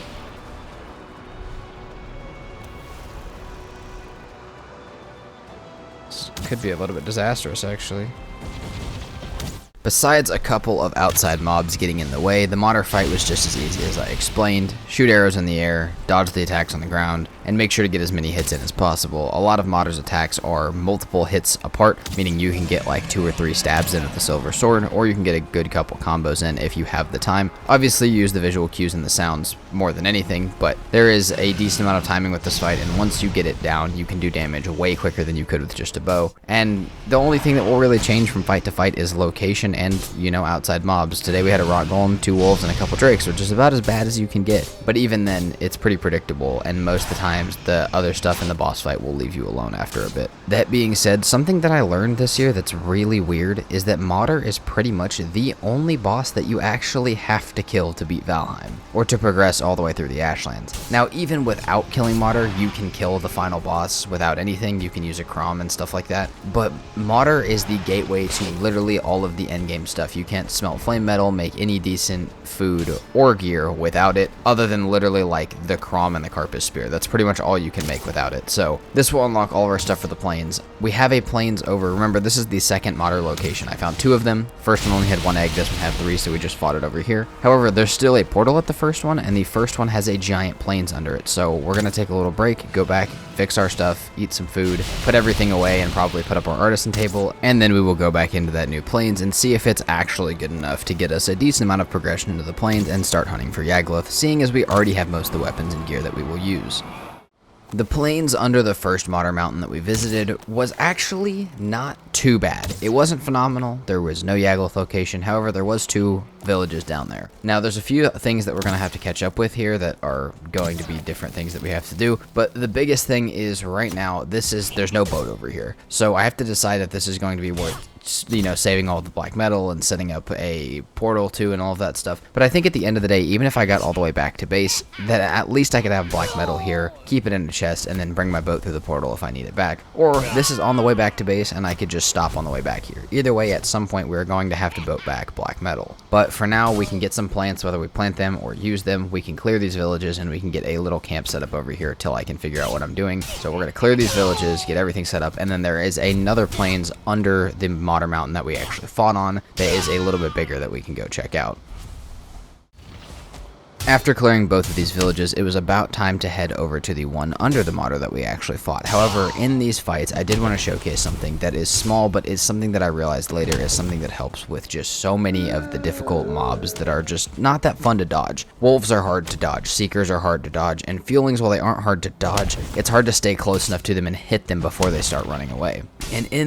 And in fighting these villages, and I found it out during the hardest setting series, I don't know that it's really anything super special, but it's kind of just a strategy that if you guys take onto your own playthroughs, I promise will help you with certain mobs. It's pretty much the process of you jump over and back away from something while something's trying to hit you, and while you're in the air, you start your heavy attack. And that just means that as soon as their attack's over, you're hitting with a heavy attack. And a lot of the mobs that hit super quickly or start, like the Feelings, start just running away as soon as you hit them. You know, the Wolves hit super quickly, Seekers hit super quickly. That is just a way that you can use in certain scenarios to keep yourself alive and to actually get mutual damage back and forth. You may not get them stunned, you may not get a ton of damage on them, but if you have a single-handed sword, or sometimes, depending on the mob, with a double-handed sword, you can get that hit in while they're trying to hit you and not take any damage from them. It's a little sketchy, it takes a little second to get used to, but jumping over their hit and kind of floating back to them while doing your heavy attack is one of the best ways to handle a lot of the mobs that people have trouble dodging. That being said, we have almost 60 black metal over here, so I think we will be stopping back at one time or another, but in the meantime, we're going to look for a Yagluth spawner or location, as well as more plants and some totems to spawn in. We also have a couple other things to go over when we're over there, but I'll show you guys that in just a second. Okay, well, it's kind of a wash, but kind of not.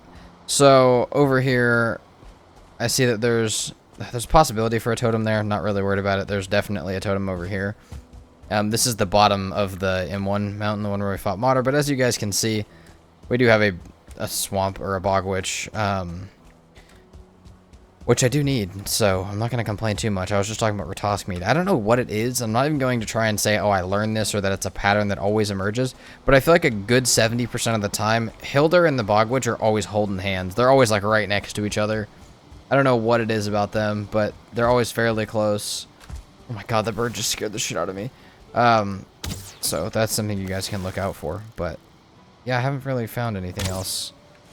Something I completely forgot to mention, though I did kind of point it out. If you see a bonfire in a village, next to that bonfire there is a 50% chance that a totem spawns, and that is the only spot in the village that a totem can spawn. That means that if you see 3 bonfires in a village, that there is a chance for anywhere between 0 and 3 totems. Obviously you could get unlucky or very lucky, it just depends. However, if you see one that just has campfires and no bonfires, there is no chance you get a totem from that village at all, unless it's from the very unlikely chance that it comes out of a chest itself. Now that can happen, but the actual little totem pillars only come from certain structures and next to bonfires in the villages. Now it is worth being said that if you've loaded in the area before, that there is a chance that the bonfires have just gone out, but that they're actually still there on the ground. You would just have to relight them. So there is a chance, or there is maybe a reason to go into villages that don't look like they have bonfires. But again, if you see one that just has campfires, that's a fairly small village, and you're just looking for totems, you may not be finding them in there. And if you see one that has like 5 bonfires in it, it's definitely where you need to be at. That being said, we're going to pull our portal that we used for Modder down the mountain to the Bog Witch, and we can now use that one. Maybe we need it for iron, or we can use it for a couple of other things in the future after we kill Yagaloth, as well as just to get to the Bog Witch and use some of that stuff. We'll go over the Bog Witch here in just a second, but the Bog Witch is one of the most useful things in the game if you use it correctly. And again, because this is a quick playthrough, we may not see the full usage of it, but I promise the stuff that I give you guys, if you didn't know it, will help you a ton. So we'll talk about the Bog Witch really quickly because it's something that a lot of people know about, and that's more of a wiki knowledge kind of thing than an actual like game knowledge kind of thing. Something you can just look up and check in your free time whenever you think you might need it. But I feel like a lot of people that played before the Bog Witch and then didn't really play during those kind of updates don't really know the use of it, and even newer players may not be directed straight to the use of it. The Bog Witch has a bunch of little like things that you can buy from her that are for cooking or for meads and stuff like that, but the game doesn't necessarily give you a really good direction on how to use all of them specifically unless you've looked them up. On top of that, for most of them, and I think this kind of sucks for the traders, but you kind of need Haldor to do most of the stuff with the Bog Witch, which is kind of a disappointment because, I don't know, unless you find both of them, they're not really that useful, or the Bog Witch isn't really that useful. And the stuff can be used for anything from the Ratosk mead that just raises your movement speed, which is probably the most used one, but even like the Pungent Pebbles, I'm pretty sure, up your taming speed. The Death Skeeto mead, if you have also the fish from the plains, stop you from getting stung by death skeetos, and there's just so many little uses. So if you guys have the time and are curious about that, go look what all the Bog Witch meads do. I'm not going to go through every single one of them right now, but there's all sorts of ones. There's one that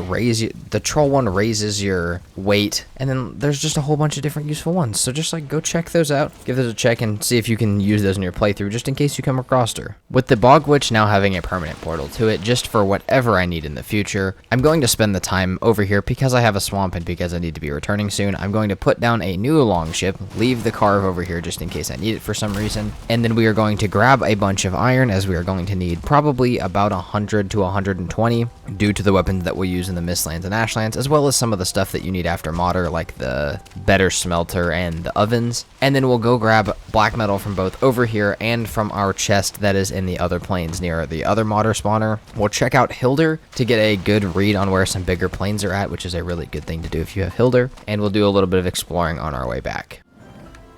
Also, I'm curious who ambushed her. Alright, so what I'm looking for is sealed tower, sealed tower, sealed tower. Oh, those are all in rough spots. That one's not bad, actually. So if we go to one of these sealed towers, we have the opportunity to find eggs and not buy them from Haldor, and also have them before Haldor. So that may be an option for us. I think for right now, I'm going to grab some wood and sleep real quick. And then we'll check out this plains. We'll see. I'm not going to worry about the Vial set right now, just because I'm actually planning on wearing this Fenris set, but, you know, we'll keep it in mind. If I see a Vial and I kill it, or maybe I'll look it up on the wiki and see how good the set is, but I think without the Frostner that I'd rather wear this, just personally.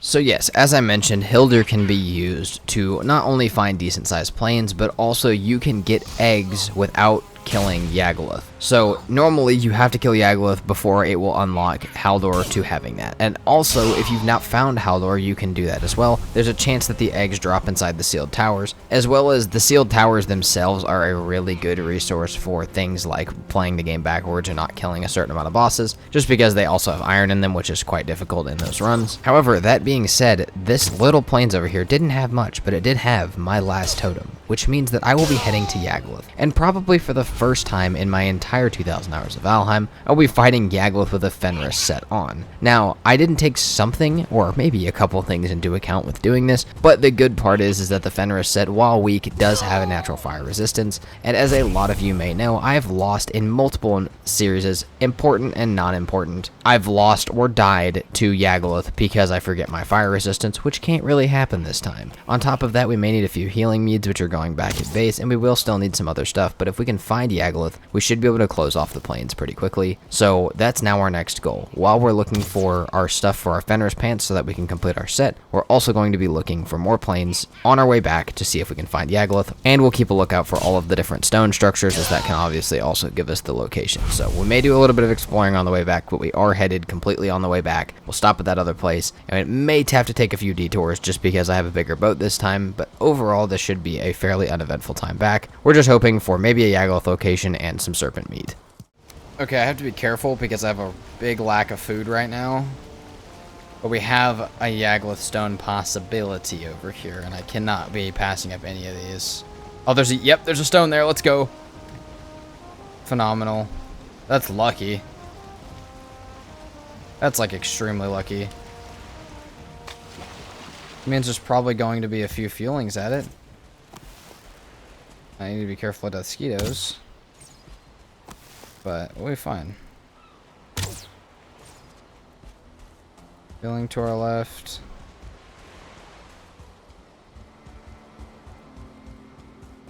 How close? Oh, not far at all, baby. Literally on the way back. So, I think we could actually... That's a possibility. We could grab all the plants and stuff and that portal, that modder portal, and take it over to Yagluth on our way back. And because we have to find a new way to get back anyways, because we'll need the bigger boat, and I do not really want to go through the river again. So we'll have to find a new way back, and I was planning on going around this island to the left. We could just go stop at Yagluth, if it's close enough. But, I mean, we could just throw our farm out there somewhere. I mean, really all we need the farm for is barley. So, and like the linen should just get turned straight into linen if we're not going to make armor with it. So, yeah. Straight across here is where our stuff is at. We'll stop and grab it. I don't remember how much. I do not remember how much we have, but that's okay. That's a beautiful pole. So, honestly, more surprised that I didn't see it on the way there than anything. But I was kind of following that far shore, so that's awesome.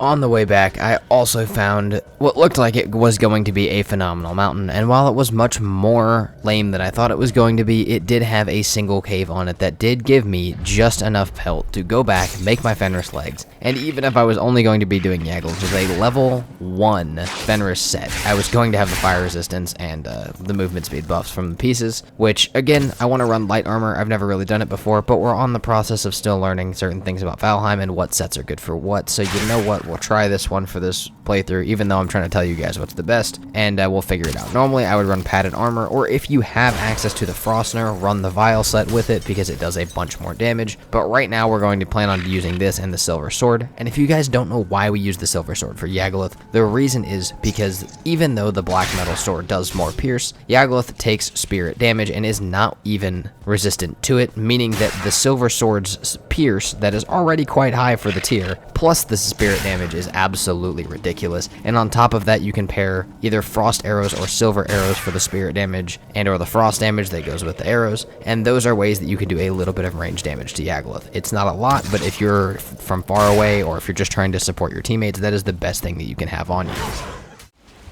On my way to Yagluth, I was met with a river that my boat could not fit through, and that pretty much gave me 3 options. I could break this boat, put all the stuff in a chest, carry it across, and take it to Yagluth. I could try and mine out this little river or go around somehow, or I could go back through my portal to the Bog Witch, grab the carve that is still over by that mountain, bring that over and use that to sail across, and then sail back with the carve, grab my longship, sail back to base. It was either way going to be fairly time consuming, but I needed to get something done because, well, I wanted to get this portal down to Yagluth. But if I was going to bring my carve over here, I could do a bit of pre-preparation that you guys should always try and do during a playthrough. If you're at any point where you're going to be rushing, or you're going to be, say, even in this case, after we kill Yagluth, the idea is to go to the Mistlands. In this case, we are going to need iron with us. and or smelted black metal. Now the reason is because we're going to need black metal for the extractors. Now if you bring iron, you can transfer everything else through portals to make a blast furnace, and then you can smelt all of your black metal that you can get from wherever, or you can go ahead and bring pre-smelted black metal. For the current time, all I have is unsmelted iron and black metal, so I brought a bit of both on the carve with me. That way after we kill Yagluth, we can go to the Mistlands, find some extractors, and go ahead and build them without ever having to sail back over here. From there, everything else in the Mistlands is something that you can transfer through a portal, which means that we will have portal access to teleport anything from the Mistlands back, and then once we get to the Ashlands, we'll have stone portals, pretty much eliminating the fact that we'll ever have to sail back to base for the rest of the playthrough, which again is not something that you'll always get the opportunity to do, but if you do have it, you should try and use it. And this is just another proof that anytime you find yourself in a situation where you can set yourself up for an advantage later down the line, you should take the time, even if it's a bit of time, to go ahead and set it up. That being said, we got our carve over there with our iron and black metal. There's a couple things around Yagluth we may have to clear, but otherwise, the plains is normally fairly quick to respawn stuff, so we don't need to be clearing too much unless we're going to block spawns. And we are going to go back to base, get all of this stuff smelted, see what food we can make, and start to prep for Yagluth completely, as well as prep for early Mistlands. So this is the only part that sucks here. I really don't have any good food. I was really banking on the serpent on the way back, because that just normally happens to me when I'm sailing, but it didn't happen at all.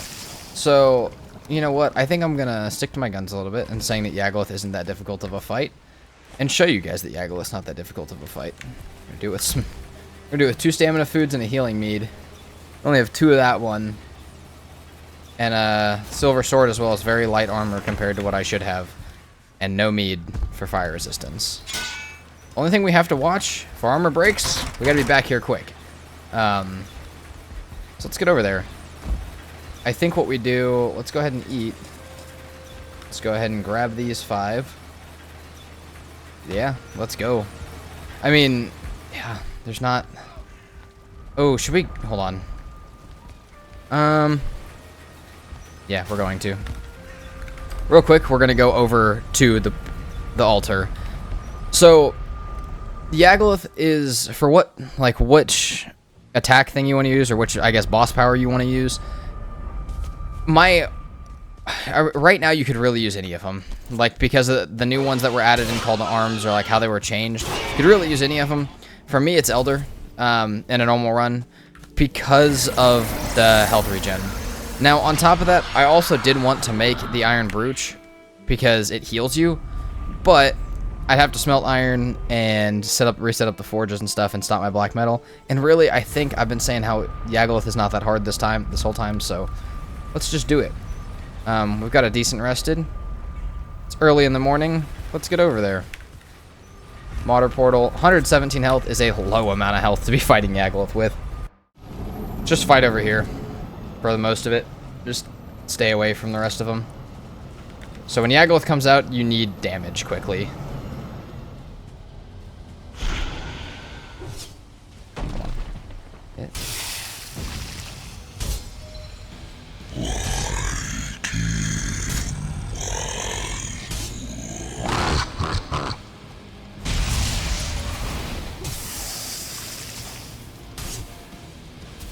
Damn.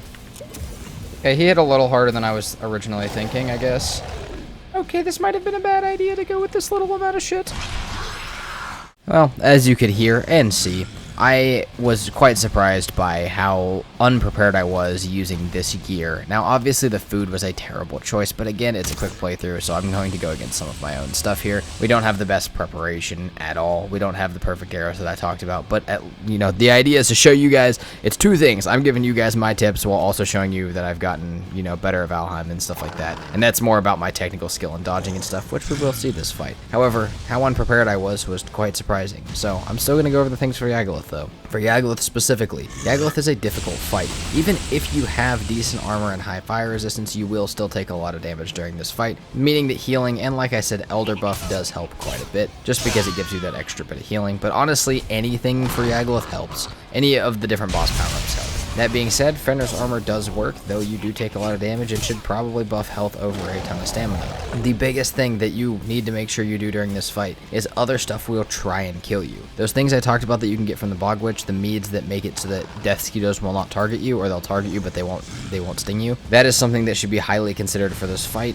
If there are tar pits or villages, you need to clear them or fight away from them. If there's a pack of locks, you need to clear them or fight away from them. Now the problem with that is, and you'll see this in the last 3 biomes of Valheim very, very strongly, and you'll see it in the other ones too, but it becomes so apparent in the Mistlands, Ashlands, and Plains that for some reason stuff just respawns so ridiculously fast. If there is an empty spot in the plains for 10 seconds, there is something respawning there. That's just how it works. I don't love it, but it's how it works. That being said, I did take a death pretty early into the Yagluth fight, but I promise it will turn around after I figure out what I'm dealing with. After my death, I went a little more health focused, which still would not make me very strong against Yagluth, but it's very much a glass cannon fight. I am hitting really hard, and so is Yagluth, so I just have to survive through a couple of hits. So let's go over how you survive Yagluth, whether you're in really terrible armor like me, or whether you're in the absolute best padded stuff. The strategy is fairly similar, up until you get to really difficult modded ones, or a couple of other very small scenarios that I will talk about. Yagluth has 4 main attacks that you're going to watch for. He raises his right hand,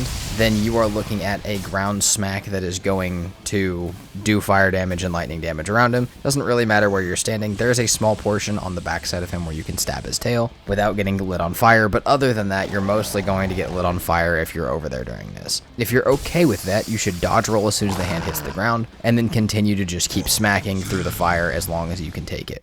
Then there is the other hand up, the left hand up. That, along with him saying whatever he's saying, is what you were looking for when you see, when you're going to have meteors come down.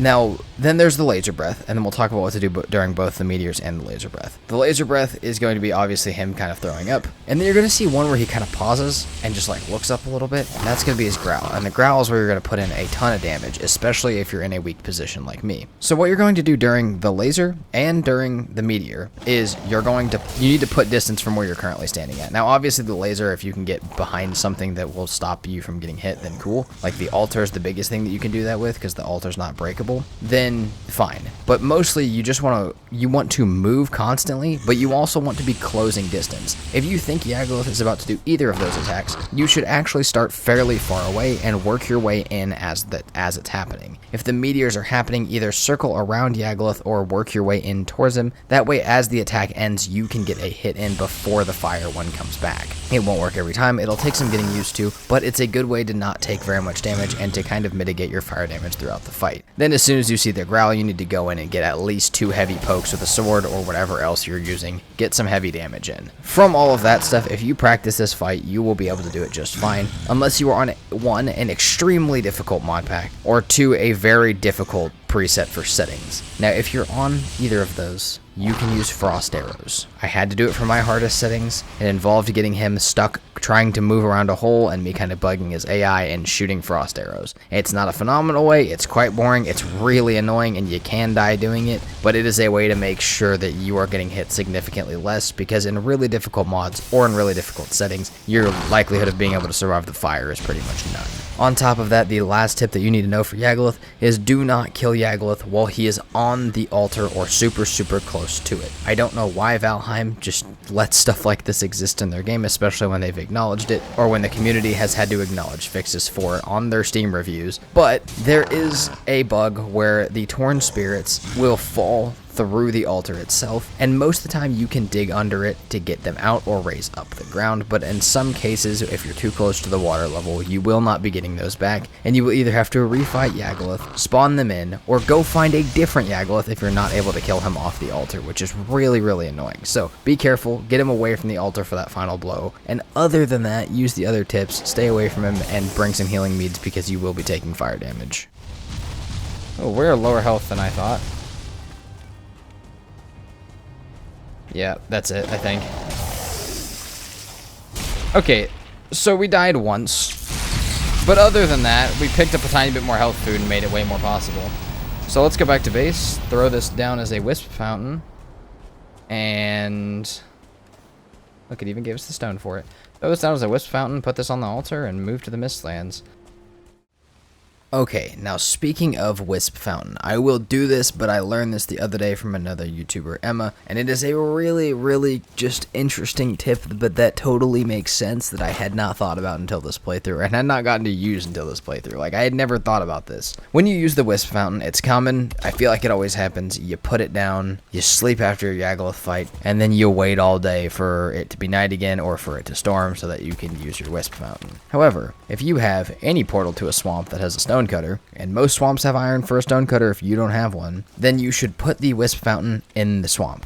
The reason is because it is always raining there, and it is always, like, the wisps will always come to the fountain there, no matter what. So if you have a swamp base or an area where you can get to swamp easily, that is where your wisp fountain should be at, and you no longer have to wait for them. Not to mention you don't have to wait for them, but you can get an infinite amount of them. You can get as many as you would like. You can stand there all day and get them if you'd like. So that is a really good way to speed it up into the Mistlands, and also just to have a consistent flow of them. But if you have a wisp fountain, put it in the swamp if you have any availability for it. With our wisp made, it is time to head to the Mistlands. So we leave Yagaloth behind, we take our portal with us, and the only thing I'm really missing at this point is a mountain portal of some kind. Now, the one by the bog witch is next to the Modder Mountain that we fought on, but it's not on top of it by any means, and the reason is because really, for most of the Mistlands, we're probably going to be using obsidian arrows, and frost arrows are absolutely the best thing you can be using in the Mistlands because seekers are not resistant to it, as well as it slows them down as they are quite quick. So I'd like to use those, and we need both the stuff, both the frost glands and the obsidian from a mountain, so we should probably bring a portal at some point, but for now we do have some. We also have our iron and black metal over here, so whenever we find the diverger extractor stuff, we will be ready for that. Now, there are some tips for the diverger extractors, but I'll show it when we get there. For right now, we're just looking for a decent Mistlands. Now, I will tell you guys about the rock structure stuff that I think I reference it more in no map videos and stuff, but it is something you can use in any playthrough, really. When you are in the Mistlands, you need to be looking for a specific type of rock structure. Now, it's very difficult to determine the difference between a dungeon, like a infested mine, and the actual queen itself, but either way, if you see one of these structures, you're likely looking at some sort of progression point, whether it's the one you need or not. And again, this works for no map and any map series like this, where you are just trying to find a couple of things to get you started in the Mistlands, or maybe you find queen without the stone itself, which has happened to me quite a few times. What you are looking for is 3 to 5 rocks jutting out of a face, almost like around a certain point. Now, it's more easy to show you guys once we get there, but you're just looking for these like tall rocks with even taller diagonal jutting rocks coming out of them, and it's normally going to be about 3 to 5 in a line, all pointing the same way. Now, the queen does look slightly different and is identifiable separate from the dungeons, and not all of the infested mines have that structure on them, but all of the ones that have nice big long staircases going up to them do, and after a long time in no map, I promise they are completely identifiable. You can be sailing and see super deep into the Mistlands and be like, oh, there's an infested mine. So it takes a lot of like getting used to, but if you're just looking for that while you're going, it'll take a second to get used to looking for them, but once you do, it makes it so you can explore like almost the entire Mistlands by boat. You can just boat along all of the coasts, get your diverger stuff, and then look for dungeon things in there. Now, obviously you'd miss the tower-shaped infested mines, but again, if you're just trying to get started, you're in low gear, or you're just trying to be a little bit safer, you can do it from the water if you're careful and if you pay attention to the rock formations.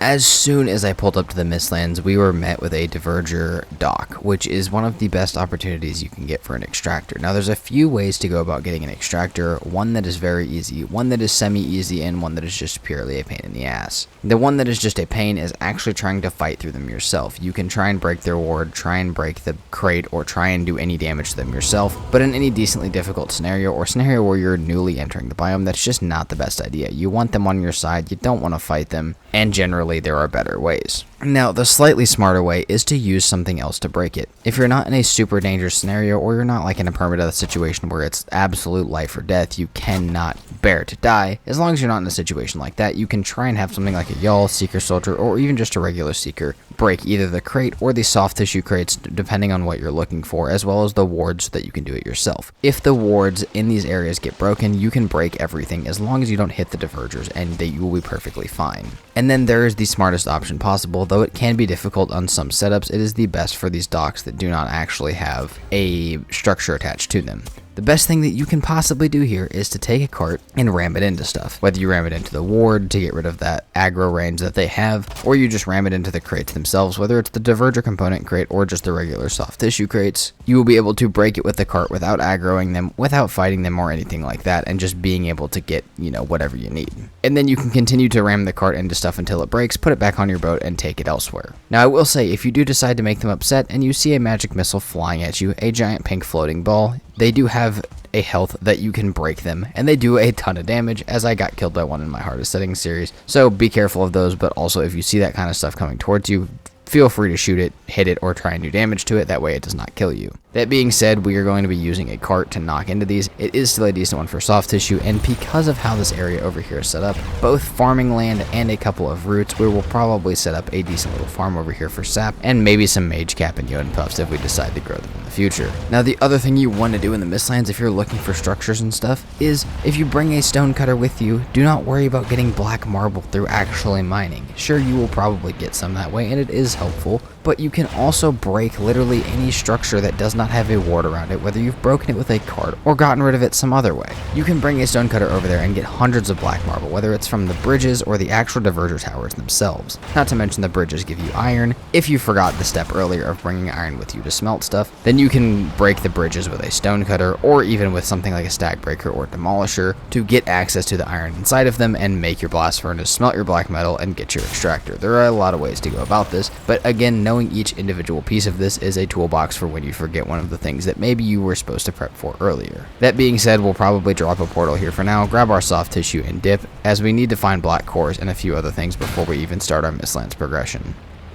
Pretty quickly when sailing through the Mistlands, it was not long before I found both some decent structures. Obviously, I mentioned earlier that we were going to leave a portal at that first place just because it was a decent candidate for both a sap farm and a regular plant farm, as well as it was just a decent sized Mistlands to start in. I did end up sailing around for a little bit where I found that other diverger tower and got my extractor from. While sailing though, on the way back to the original portal and original Mistlands that I had, I was able to identify a infested mine from afar. Now this is a difficult example because it is actually like facing the opposite way. It's not normally what you would be looking for, but again, you get better at determining what rock faces are what. And from this angle, I could easily tell that this was going to be an infested mine. And even though I'm still just in Fenris armor, the silver sword is still quite strong here in the Mistlands, and the Fenris armor does give me a lot of movement speed to get around these mines. The only thing I really have to watch out for a lot of is ticks, because the second they're on me, I am pretty much dead. I'm going to use workbenches to block my path between my boat and the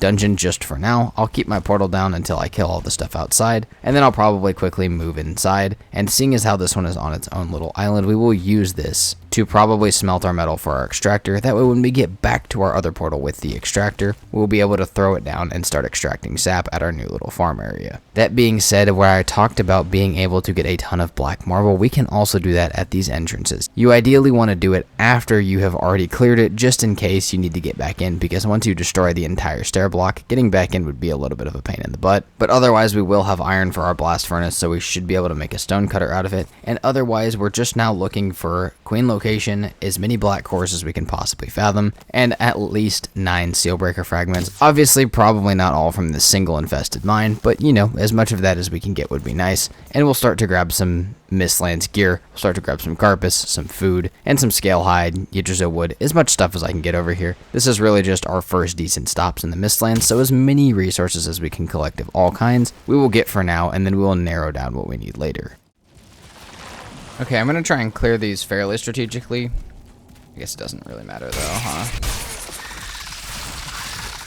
Holy shit. My point was going to be, maybe I should go upstairs and take the easier route. I don't think it ultimately really matters what route I take, because we're going to have to kill everything in here. So yeah, I don't think that matters too much. My goal is to get them up here one at a time. Sealbreaker fragment, see, that's why we need this. Okay, take that, unlock the sealbreaker. I mean, not yet, because we don't have the altar table. And the secret room. See, this is why we come back here. And black cores. This is why we come back here. Shouldn't need the poison resist meads. Definitely will take that. Alright. We'll stick with that for now. Not bad. 2 black cores from the first path.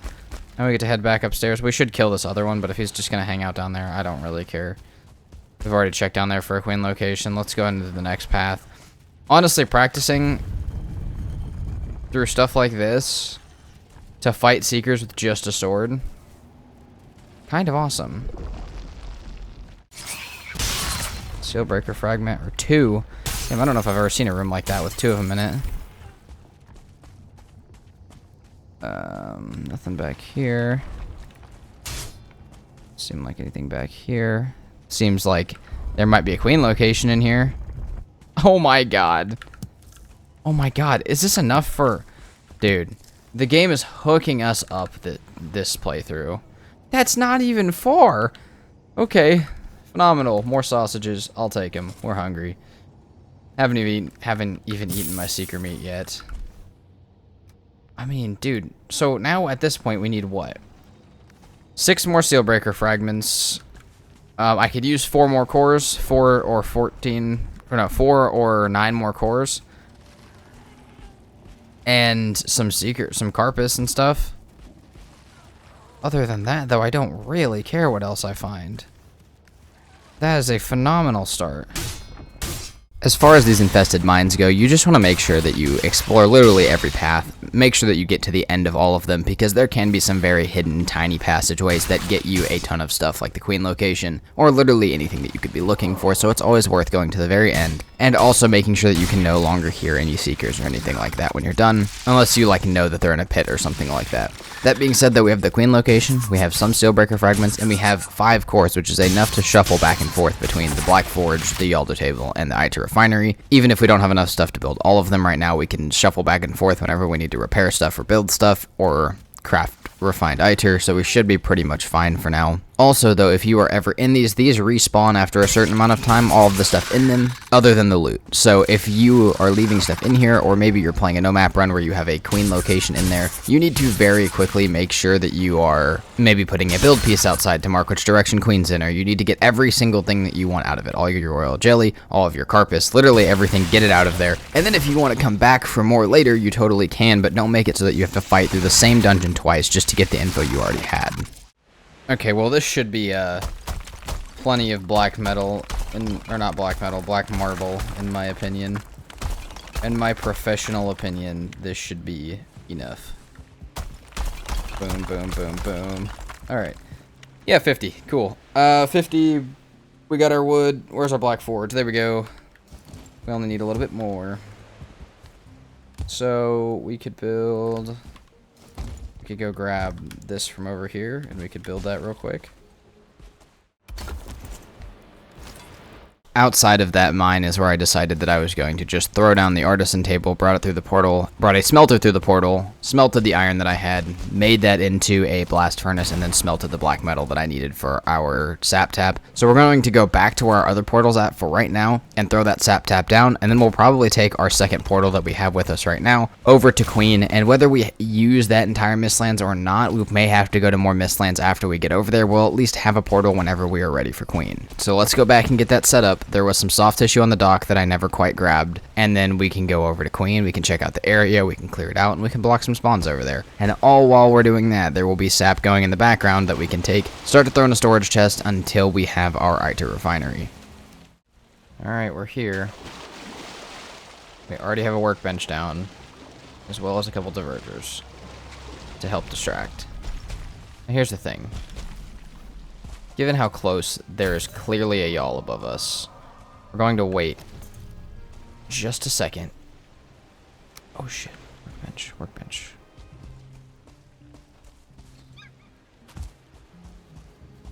Okay, that's fine. We're going to wait till we have some stuff before we really try and like clear this whole area. Oh shit, I'm gonna have to get this soft tissue either way though. Yeah, that would do it. Holy shit. Oh, I gotta be careful though, because soft tissue sinks.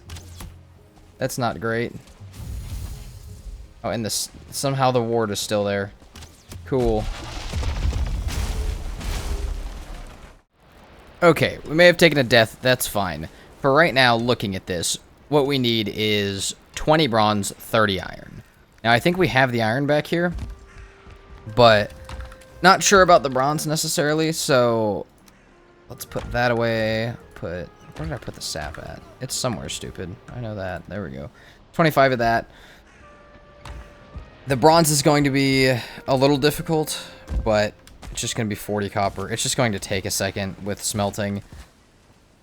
But I think I have cores on the boat, actually. So let's get this going as coal, and let's get the copper and stuff over here.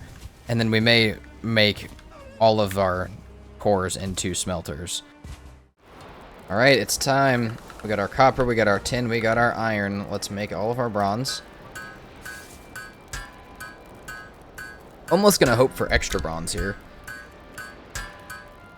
Just in case, you know, we could get that extra craft. Alright, we got that.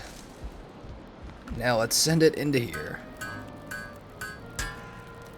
Perfect. Crom. We can go down, we can drop our shield. So let's see, we drop silver sword, shield. We're good there. Now we need more soft tissue. So let's go see real quick, how much black metal do we have out here? Hopefully enough. If not, oh wait, did we put it all in the chest? 25 is what we need. 23. Not bad, because we could grab some from a fueling if we had to. So that being said, we could make a pickaxe if we needed to. So I think we go try and find some areas where we could actually mine some soft tissue.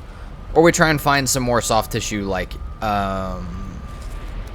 some more of the regular areas to get them with the cart, like the diverger settlements. Either one of those is fine. Also, more extractors would be cool, but I don't really care. Let's get our first one. Let's go, baby. Yeah, carpus. We can't really do anything with it yet. We can toss it in here. And I'm trying to think if that's going to be enough. I think we need 10 for literally everything. I can look up the spine snap real quick, but I'm pretty sure that it even takes 10. So, I mean, unless I'm wrong, but I'm pretty sure it does. Let's look. It takes 10 refined niter, yeah. So, that'll probably be, I mean, I really want to make that. Man, having this is nice, though. Or we could go 16 for the alder table. Also, can we make that now? We can. We need 5 for that. And more black metal. And more wood. We need a lot of different stuff for that. Alright, for right now, let's head out to the Mistlands and just let's just see what we can find out there. We're gonna need a whole bunch of different stuff. Okay, not one up here. Not one down there. They should cover that area fairly well. Okay, now let's hope a y'all doesn't spawn above me, and we'll have a phenomenal time over here. So, now we need seal breaker, which means seal breaker and soft tissue, which means exploration. Don't have phenomenal food right now. Not really going to worry about it right now. We're just going to see what I can see. There doesn't seem to be a whole lot of mist over here for the current moment. So we're going to check out this area and see if there's anything good. And if there's not, we'll get another portal set going and go check out some other Mistlands. But right now, I'm fairly happy with how this one looks to start. Alright, let's check this bad boy out real quick. 4 more cores, and a shit ton of Sealbreaker fragments is what I need.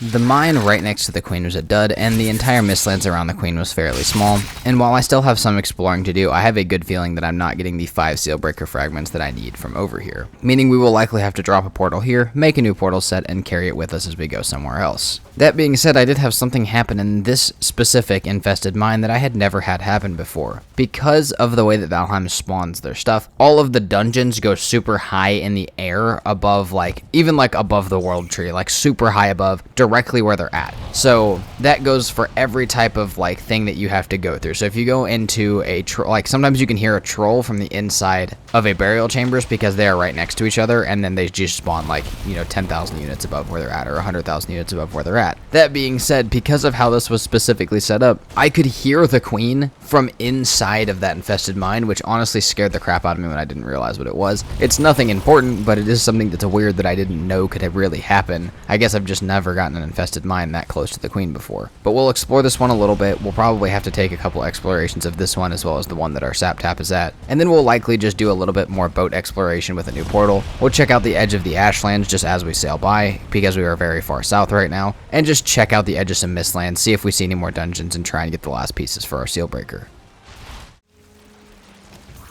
Oh my god, this could be it. I was listening for ticks specifically, like I kind of just said. Ow!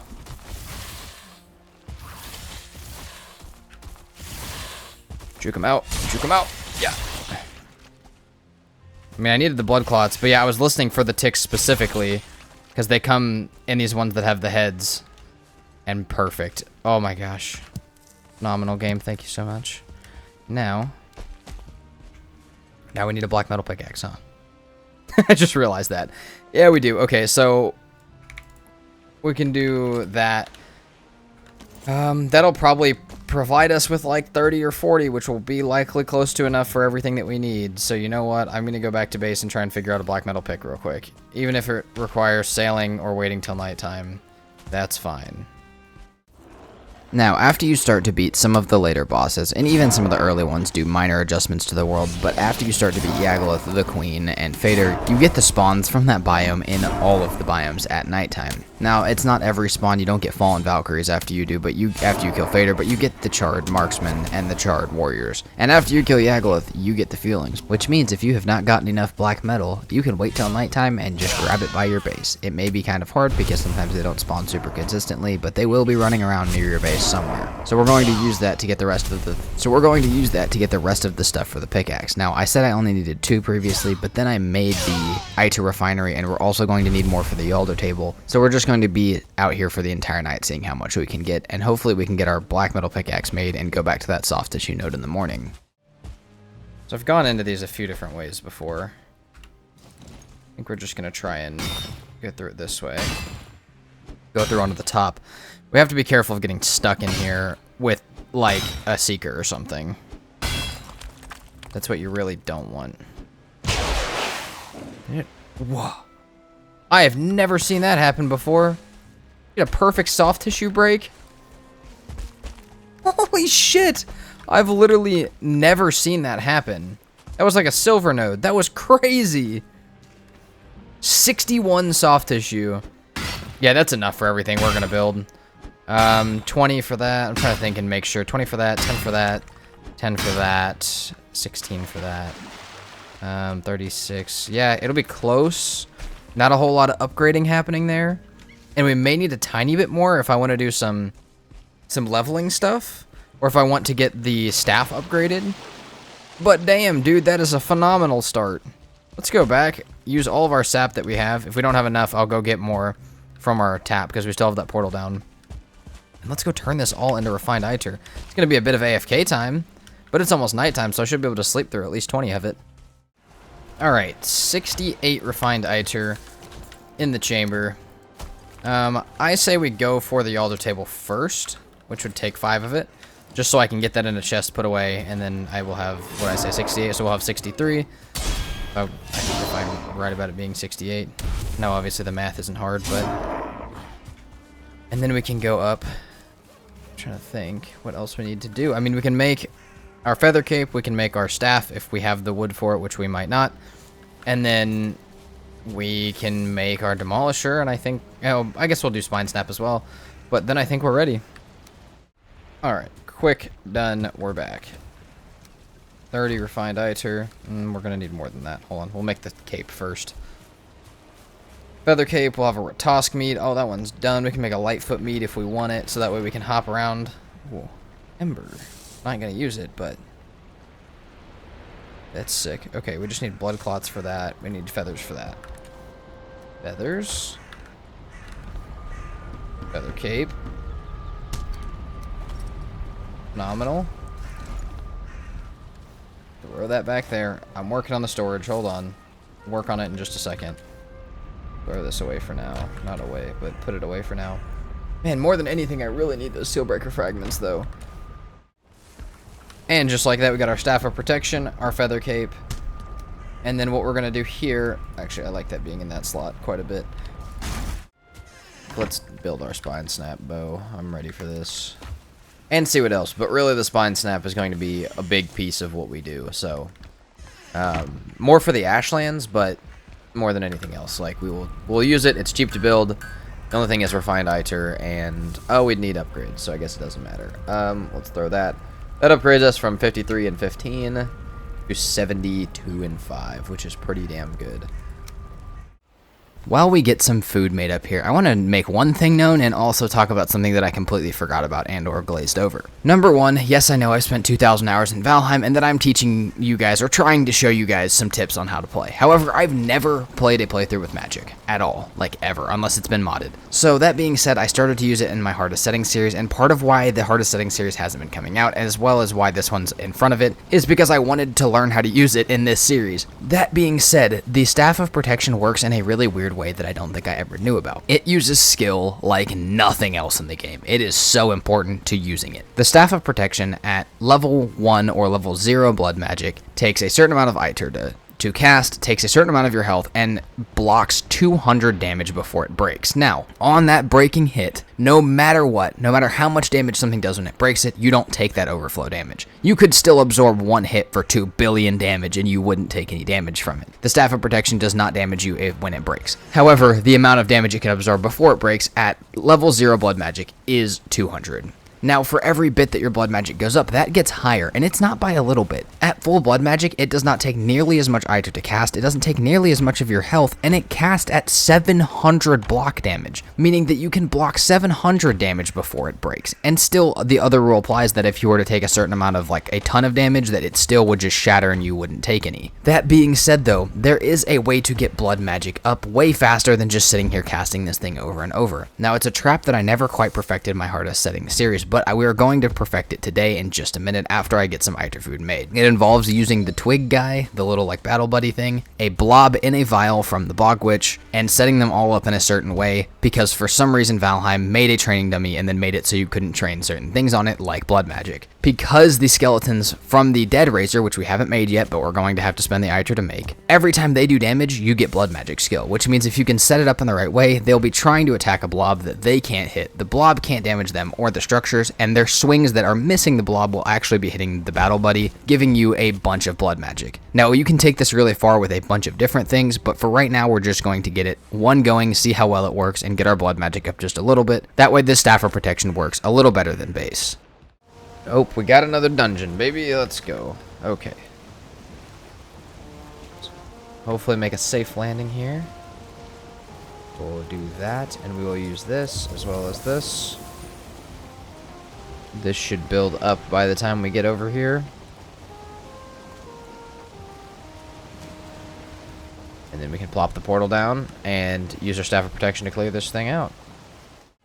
Now, this was my first time ever using this Staff of Protection, like, consistently in the series. I did use it during a couple of them, but, like, really actually relying on it, this is the first time I've ever gotten to do that. And it was fun. It did give me a little bit too much overconfidence to the point where I got myself killed and then ran out of ITER food, but it was fun, and it will be helpful for the Queen, as well as it will help for the future series that have been delayed for this exact video. That being said, when I got over to the Seeker Soldier, there was something that I wanted to bring up. Now, we talked about the damage types earlier, way in the beginning of the episode, way in the beginning of the movie. However, on top of that, a lot of creatures, or I guess some creatures, maybe not a ton of them, have a weak spot, and they are very important that you know what they are because they can be the absolute difference between life and death. Now, right now, we're looking at the Seeker Soldier. Now, the Seeker Soldier, if you do damage to them in the butt, that is where you're going to get the most damage. Now, the easiest way to kill these things, it depends how they're set up. Normally, you can get them positioned where you can just see that little, like, bulb thing, like almost like spider web spinner thing on their butt, and you can use that. Like, normally, if they're upstairs from you, they'll be hanging over the stairs. If they're downstairs from you, they'll be trying to run at you, and that'll just kind of be exposed. Or you can use a dodge mechanic when they're doing their 2 stomps to jump around them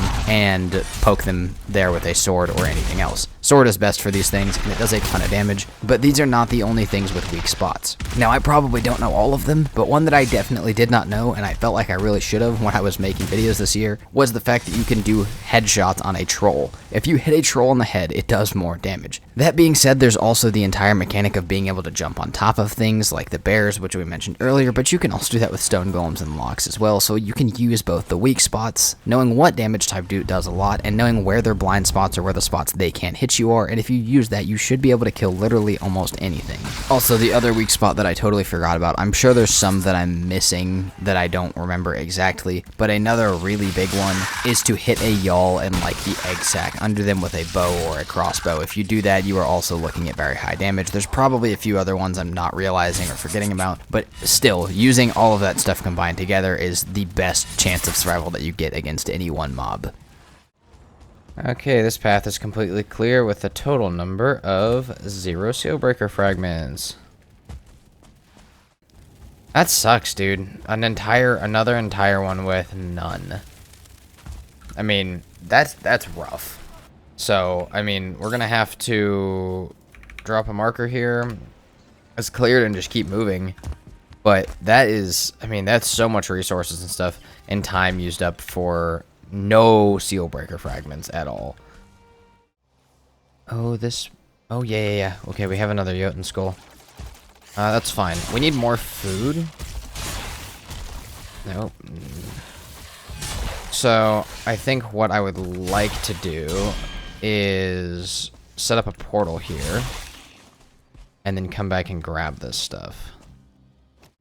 We're going to need so much sap to support the usage of this that we'll probably have to go move that because it was not producing very quickly. If this produces us another 61 plus the 8 we have at base, then yeah, we'll need a lot. That'll open up for a lot of like upgrades and stuff. That'll be really nice, but yeah, it's gonna be a little different. Also, I think it looks like the skulls have to be completely off the ground for the soft tissue to break like that. So maybe if you mine out under these, kind of like the silver veins, it can get a quick break of the soft tissue. Maybe we just learned something new. I feel like specifically this playthrough for some reason was just so backwards on black cores and Sealbreaker fragments. It's common for me to find the entire Sealbreaker within like 2 dungeons and then not be able to find enough black cores to support anything that I need for the entire playthrough. However, this time I'm going to have like 20 extra and not nearly enough Sealbreaker fragments for the amount of dungeons that I've done. That being said, even though we stopped and explored an entire new part of this island and we will have another one to do, we are still going to have to sail more soon. Even if there's one more on this island, the way stuff's been going, we're just still going to need more after that. So it's probably going to be a long day of running around the Mistlands, doing a bunch of these infested mines, and just trying to keep myself alive and trying to use my resources effectively, as well as my time. I'm not really on a time limit here, but I do have something that I'll announce at the end of the episode that is going to be, you know, why I'm kind of paying attention to my time here. Okay, there's a great amount of rooms down here for possibilities. We need 3 more fragments, though, from this last branch of the thing, which I don't really see happening, but never say never. Okay, I do still hear a few things, but I'm pretty sure they're all in the depths of the other paths, which makes me think that there may be no more in here. However, this one was not a complete dud like the rest of them have been. We only need 3 more pieces now. Let me make sure. But yeah, I'm pretty sure that is all of it. Okay, the phenomenal part about that run was we actually have 10 cores now, which means given the wood, if I have it, I can make both the Iter refinery and the Yalder table, which means I can always come back and fix my stuff, always come back and make more stuff, and that'll speed up our like workflow here a little bit.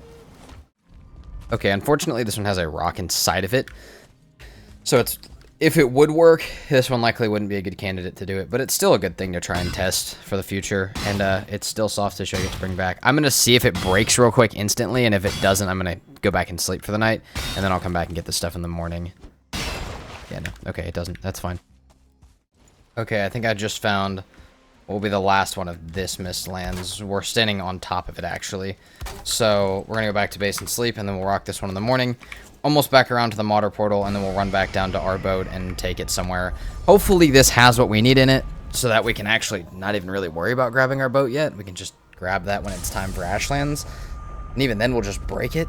But yeah, hopefully that has what we need. We're going to sleep real quick. I am gonna go grab sap real quick and make some of that food, some Iter food with it. Maybe I'll do that in the morning.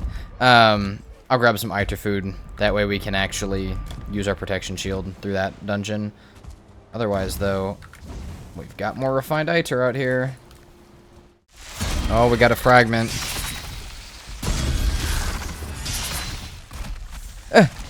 Ouch. Leave me alone.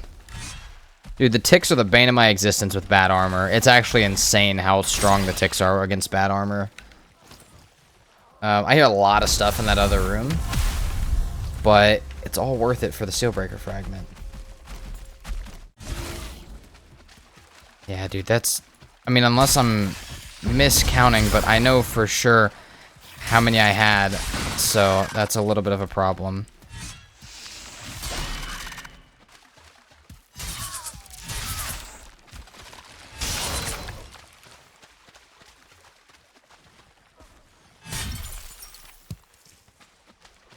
Okay, I did forget there's still a downstairs we haven't gone to yet. Oh, guys, this could be a problem. None there. And under us. And just ticks in here. And that could be... It could seal our fate right there. Oh, and it did. I'm gonna do one more run around to make sure, but I'm pretty sure that is... Yeah, that's everything, dude. No. I mean, it was a great one. We got 10 more cores. Phenomenal. Oh, we got 2 more fragments, which is not as bad as it could have been. But, dude. Oh, that just sucks. Being 1 off means more running through the Mistlands. And possibly, that potentially means another whole Mistlands. Okay, I think that is going to be our next Dune Gun. I mean, I got all the pieces of that. I did not get the fine wood. The hell did my fine wood just go? What? Game, I need that. Hold on. My fine wood just fall through the damn map. Okay, well, that's where I think the next dungeon's at. I guess we just have to be careful as shit going over there now. Is there... No, there's really not. Oh, wow, that sucks horrendously. Lesson number something of Valheim. It will screw you. It will. I've had crashes. Oh my god, I have... Oh, I brought more. I am so smart. That's phenomenal, actually. Valheim will screw you, though. It will try hard. So, just be careful about that. I do have the eyes and the cores, at least, because those are the other things I don't have on here. But I think this rock formation right here is another dungeon. I haven't actually checked yet. But I would bet a decent amount on it. Bet a solid 100 on it. So we'll put up our portal like right over here somewhere. And I'm gonna hope that this is our last one. Oh, there's another one right there though. Okay, so this is one, but there's another one over there in case. So that's good. Those are the easiest to identify rock structures for that kind of stuff. Oh, there it is, baby. Wow, there's a lot of stuff in there. That's insane. It'd be cool to have, like, a demolisher right about now. But we'll take what we got. Okay.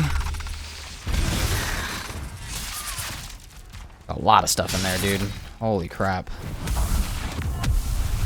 But we see our Steelbreaker, which is the only thing we really need. 2 of those is a little nuts. Okay, still likely a few things in here, but... I mean, 2 or 3 secret rooms. Dude, there's so much stuff. Damn. I mean, we'll grab all of the stuff that's in here. About going down there, I'm pretty much good on that. Got it. Got room for it. Let's grab this. Let's pop in here. Grab some more black cores and coins, because why wouldn't we? Who knows what we'll need them for. And that's our Steelbreaker. So with that, let's go back to base. I'm going to take a second to look at everything that we have, and then we're going to go over what we need to do to prep for Queen. Do that real quick, and then I think we're ready for it.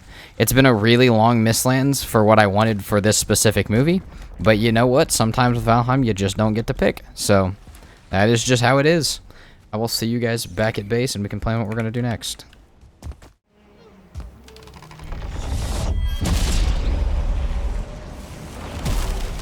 Yes.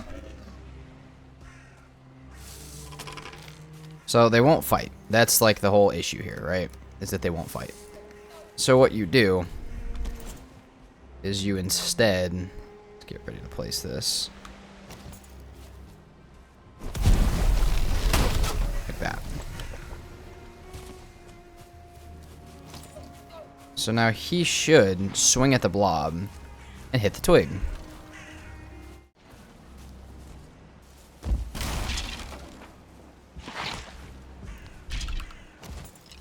Yeah, that's what we want. That swinging right there is exactly what we want. Hold on. Now just like, let's just... like that. Phenomenal. That's what we need. So that... yeah, that's raising our blood magic. Let's see how quickly that raises our blood magic. Unfortunately for the length of this video specifically, I was not going to have the time to sit here and get it to level 100, but the trap does work, and there is probably more tried and true and more perfected ways to do this entire trap, but it did work. I got my blood magic skill up to like, I don't remember if it was 11 or 13, but we got it up just a little bit higher, which puts us at like 250 as far as our Staff of Protection goes. The Staff of Protection goes up 5 protection health for every level in blood magic you get, on top of the 200 you already have. So if you get a whole 100 levels, you get 500 of it, and then, you know, then you have 700 total. That being said, though, you can also upgrade the Dead Razor to have 3 of them in there. I don't know if you can use multiple Dead Razors to raise up like 3 from one, 3 from another, but if you had multiple people, you could do that if you had shared XP, which I don't know if exists in this game, but if it does, there you go. And I just feel like that trap has a ton of potential. I just don't have a ton of time to test it today, and that may have to be its own entire different video, or that may be a video that somebody else has already made. For right now, though, that did get it up a little bit. We got to test it out, and we will get to use it for hardest settings, as well as it does give us a bit more protection. Now, 50 protection is not a ton, but it's not nothing. So we're going to get some last stuff upgraded. We still need to make the Demolisher, and we still have a couple other gear things to do, but we can make the Seal Breaker here in just a minute, and we can start to actually prep for Queen. Okay, that should be enough stuff to get our fully upgraded staff now. Let's go. Kaboom! There we go. I mean, not fully upgraded. We could do one more, but for right now, that's what we got for upgrades. Now we just need Iter, which is going to mean more sap, actually. So we'll probably sleep, grab some more sap in the morning, make our Iter food, and go. Alright, here we go. We're using, which this is a weird one, but hear me out. We're using Yagluth because I feel like we'll get more damage done. So, let's do it. A little scared. But I think we'll be fine. We're gonna demolish our cheese a little bit. Oh, we need to make the Seal Breaker. We're gonna demolish our cheese a little bit. We'll use Yagluth to do more damage with Crom. If we need to leave and come back at any point, we totally can. I can grab some free Tasty Meads, which I will show you guys real quick. And then we can dip. We're ready, and we can go to the Ashlands. The Ashlands should be a bit shorter than the Mistlands, actually. So, Seal Breaker, yeah, let's go through here. I'll show you guys what I was talking about, the Tasty Meads, if you haven't seen it. A lot of you guys have seen it, but if you haven't, there are hidden Tasty Meads under the Queen itself, as well as a little base right here. Sorry about the giant forge that kind of blocked that from being able to be seen.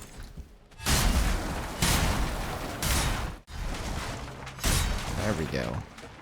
Tasty Meads just get rid of your health regen for a second, and then give you, they give you, like, a bunch of stam regen. So if you're in a fight and you're running out of stam, that's probably about the best thing you can do. Let's go. Let's do this.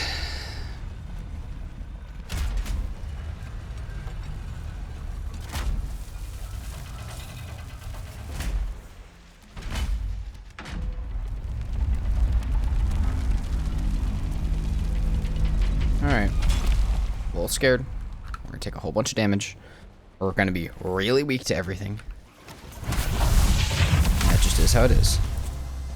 And as we step into the queen fight, let's talk about some of the strategies that you guys can follow. Number 1, Demolisher. Now there's 2 ways that you can use this thing, or actually a couple, but the biggest thing that you should do if you're on a longer or more difficult run, or if you haven't done the queen that many times, you should come in here and put wisp torches down, as well as destroy all of the secret brood piles with a Demolisher or something else, just to get them out of the way and not have to deal with them. Use the wisp torches so you can actually see where the queen is at, and that way you actually have a decent view of the battle that's going on. And then on top of that, the Demolisher has a couple uses in the fight itself. You can use the Demolisher in the entryway where you first come in, and normally the queen will sit outside of it and you can do a ton of damage there. Later in the fight, when the queen starts to spit, the Demolisher is used to destroy all of the secret broods that spawn from that, and more so, you can also control all of the seekers themselves when they start spawning by sitting in that same entryway. Now it depends how quickly they're moving, what kind of mods you have, or what kind of settings you're on, but most of the time that is a decent way, and it is a good way to get through the queen if you're very scared about it and have never really done it, though you should probably try and actually learn the pattern for it. Then we have obviously our Staff of Protection, which we upgraded to give us 3 minutes of protection. We also have Yagluth, which gives us 10% slash, and the Resounding Shackle that gives us another 10% slash when activated. On top of all of this, we have the Spine Snap for range damage, and we have a couple needs to assist us with doing a little bit of stamina and stuff like that, a little bit of healing, all of that. Now there's a spot in the queen fight that you guys will see here in just a second, and I will try and showcase. And obviously you guys know by this point we're not showing the entire boss fight because some of them can be quite long, and that's really not the purpose of this. But there's a spot in the queen where you can sit with a Crom, and I don't know why this specifically breaks the AI completely. But for some reason, you can sit in a weird little spot next to the entryway, specifically on the left side, and not only does it make the queen kind of block the path so that seekers can't really get through, but it also for some reason almost bugs the queen's AI to not be able to see you at all. Now this may look like an exploit, and it may be an exploit to some people, but it's a single player survival game, and I don't think it's really hurting anybody if you really want to use it. For current purpose, we are going to use it quite a bit, and I've used it in almost every queen fight. Whatever it is about this corner, she does not like it, she cannot see you, and she will not really fight you when you're over here. You should still listen for sound cues on when to dodge, just in case, because you will get hit over here sometimes. But the other thing that can happen from standing in this weird little side area is that you can expect the queen to start to wander away and sometimes lose sight of you,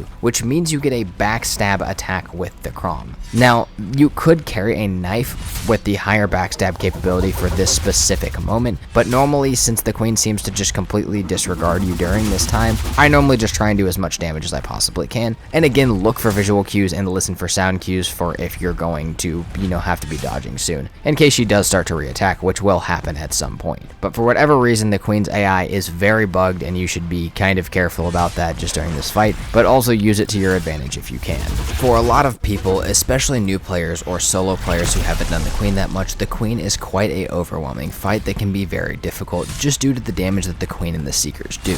But whether you use a root harness and Carpus armor, or the Fenris armor and the protection shield, or a combination of any of this stuff and tips that I've given you guys, with a little bit of practice, understanding how to dodge the queen's attacks, and again just practicing a little bit how to manage the seekers. Do you want to sit in the entrance with the Demolisher? Do you want to use Crom? Do you want to do all of that stuff? And just learn different ways to do damage. Try the little bugs out, try the little areas to sit, try to use Demolisher, just try different things. After a few runs at it, you will be a lot better at it, and soon the queen will not be too big of a deal. It's still just getting there for me. The queen has been a really big blockade in a lot of these playthroughs, as it scares me a lot, and it's normally a big problem for me. But given all of the stuff that I've learned, it is starting to become one of the easier boss fights that I actually understand, and hopefully one day this is just as easy as like Bone Mass or something like that. But for right now, we'll keep putting tips on, and if you guys have any tips for this entire video that you feel like I've missed, or that I need to know for the future, or that anybody else in the comments may want to know as well, please drop it. Please let me know. Let me know what I'm missing. Let me know what everybody else is missing.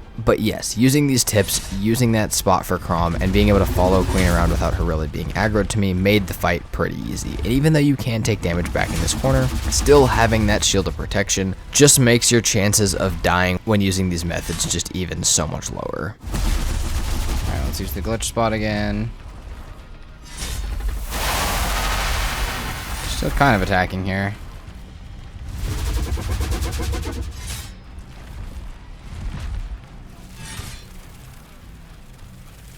And then kaboom. There's still Seeker in here.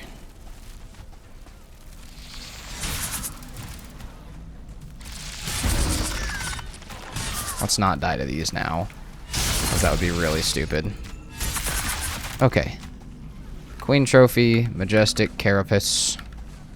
That was Seeker Meat. Let's pick up the rest of this. And there we go. One of the easiest fights I've had. Like, for Queen at least. I don't know why she bugs like that. It's a really weird thing. So here's the idea. We're going to go back and pick up our boat. Yeah, I don't know what... Okay, I said I'd talk about the Queen thing more. I really don't know what it is with that spot. It just works. It's just how it is. I figured it out a long time ago, and I've used it ever since. People would be like, why? People may call it an exploit or something, but it's like... I mean, I can't just not fight from that spot. That's a fairly decent spot to fight from, even if Queen was fighting, because the Seekers can't get to you. So it's like, I don't know. That's a Valheim fixture game more than a why are you exploiting kind of question. So I'm going to go put this on the altar. We're going to go break our boat at the other portal, and then we'll make use the Majestic Carpus, make the upgrade for our Artisan Table, and then we'll use the stuff from the long ship to craft and make the Drakkar. And we'll sail straight from Queen. Queen's pretty much right on it. We may go along the edge of the Ashlands to look for something that I'll show you guys here in a minute. But other than that, I mean, that was a super easy fight. We need 5 bronze. I did not mean to eat that. We need 5 bronze, which will take a second to get. So here's the unfortunate kind of weird thing. There's 2 ways I could go about what's about to happen. So I'm currently in a position where I can either go to the Ashlands quickly and not have all the shit that I need, or go back and get my boat that has all the stuff that I need and take it with me. I think that's going to be the play. I have to be careful because there's a y'all right outside this portal, but I think we're going to have to... Listen, my inventory is full as shit, huh? Hold on. Let's do this.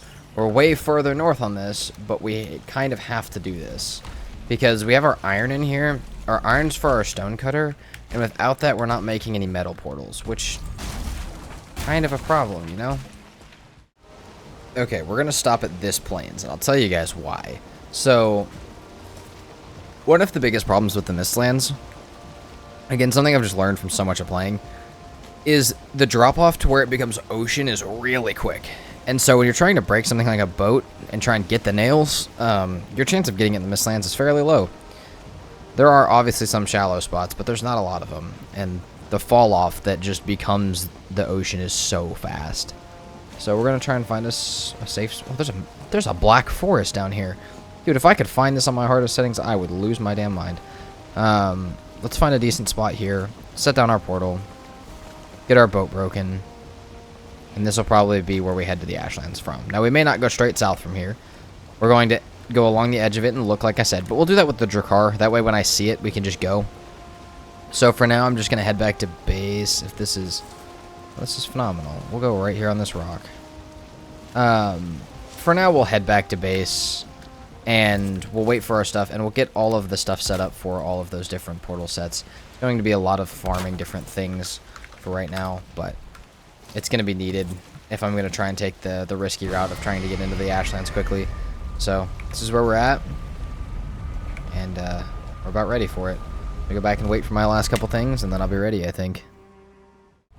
Okay, I think it's time. So, we're going to set this up. We're going to get the stuff for 3 sets of portals. And we're going to find a place in the Ashlands to enter. Now, the way that we're going to do this is very, very risky. Because... if we mess this up, there's a chance we lose the boat. All of our nails and stuff, which I've made more nails, so I guess we could break this boat for it. But there's a chance we pretty much lose our body and everything in the Ashlands with no way to get back there. So we have to make sure that we run this, like... there's a very specific way I have to do this when I land to get this strategy right. But the idea is going to be 1 Eitr food, 2 Stam foods, Ratosk mead, Modder buff, Lightfoot mead, Fenris set, Feather cape. And run. We set down a portal if we see Charred Fortress. We set down a portal if we see a Morgan Den, or we at least mark the Morgan Den on the map to come back to later. And we mark all Diverger settlements on the map. That should give us... we'll also mark, obviously, if we see the boss location, we will get that down as well. It'd be unlikely, but it is possible, and we do know what that structure looks like. So if we see it, we need to take it. And we need to... like literally just run past everything. We're not picking a fight with anything because literally anything there, everything in the Ashlands at this point when I'm running that stuff is slower than me and stronger than me. So I just need to run past all of it. Okay, we will have one health one on us. So we have Ash Portal 1 and Ash Portal 2. We have the stuff on us for 2 more portals, including Finewood. Got some food, and I think we're ready. We don't need necessarily everything on us, but some of this stuff is going to be fairly important. So, let's repair our stuff. We'll land, place portal, move inland, find something important, place another portal, move as deep inland as we can, place a 3rd portal, and that'll be our setup for the Ashlands. So, this is everything. Have everything on us. Oh my god. Okay. It's fairly early in the day. Let's get our rested buff back real quick. And then we'll hop on the boat and start scouting for an area to make landfall. Where do we want to go in at? I'm just looking for the biggest possible path and break in the rocks. But we also have to be... Gotta be decisive with where you're going. You can't be just... It take too long to decide or else we get stuck in the rocks.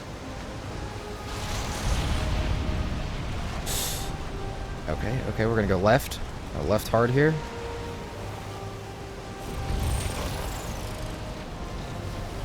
Phenomenal.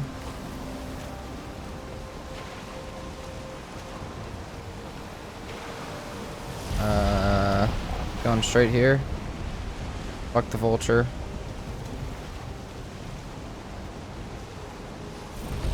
Whip a right here.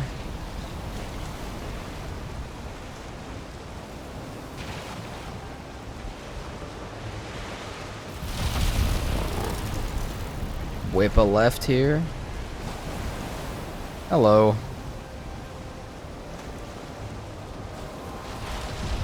Diverger settlement, maybe?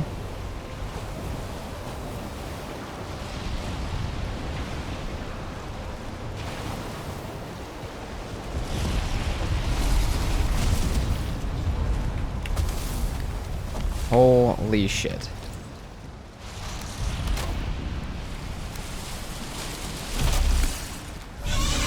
Okay. I know that one's not named. That's fine.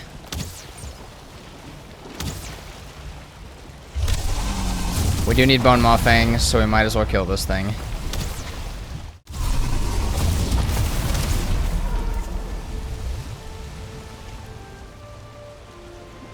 I know we need that stuff. Hold on. This is our Ash Portal. Yeah, it's getting late in the day. I say we do that. I think we do that.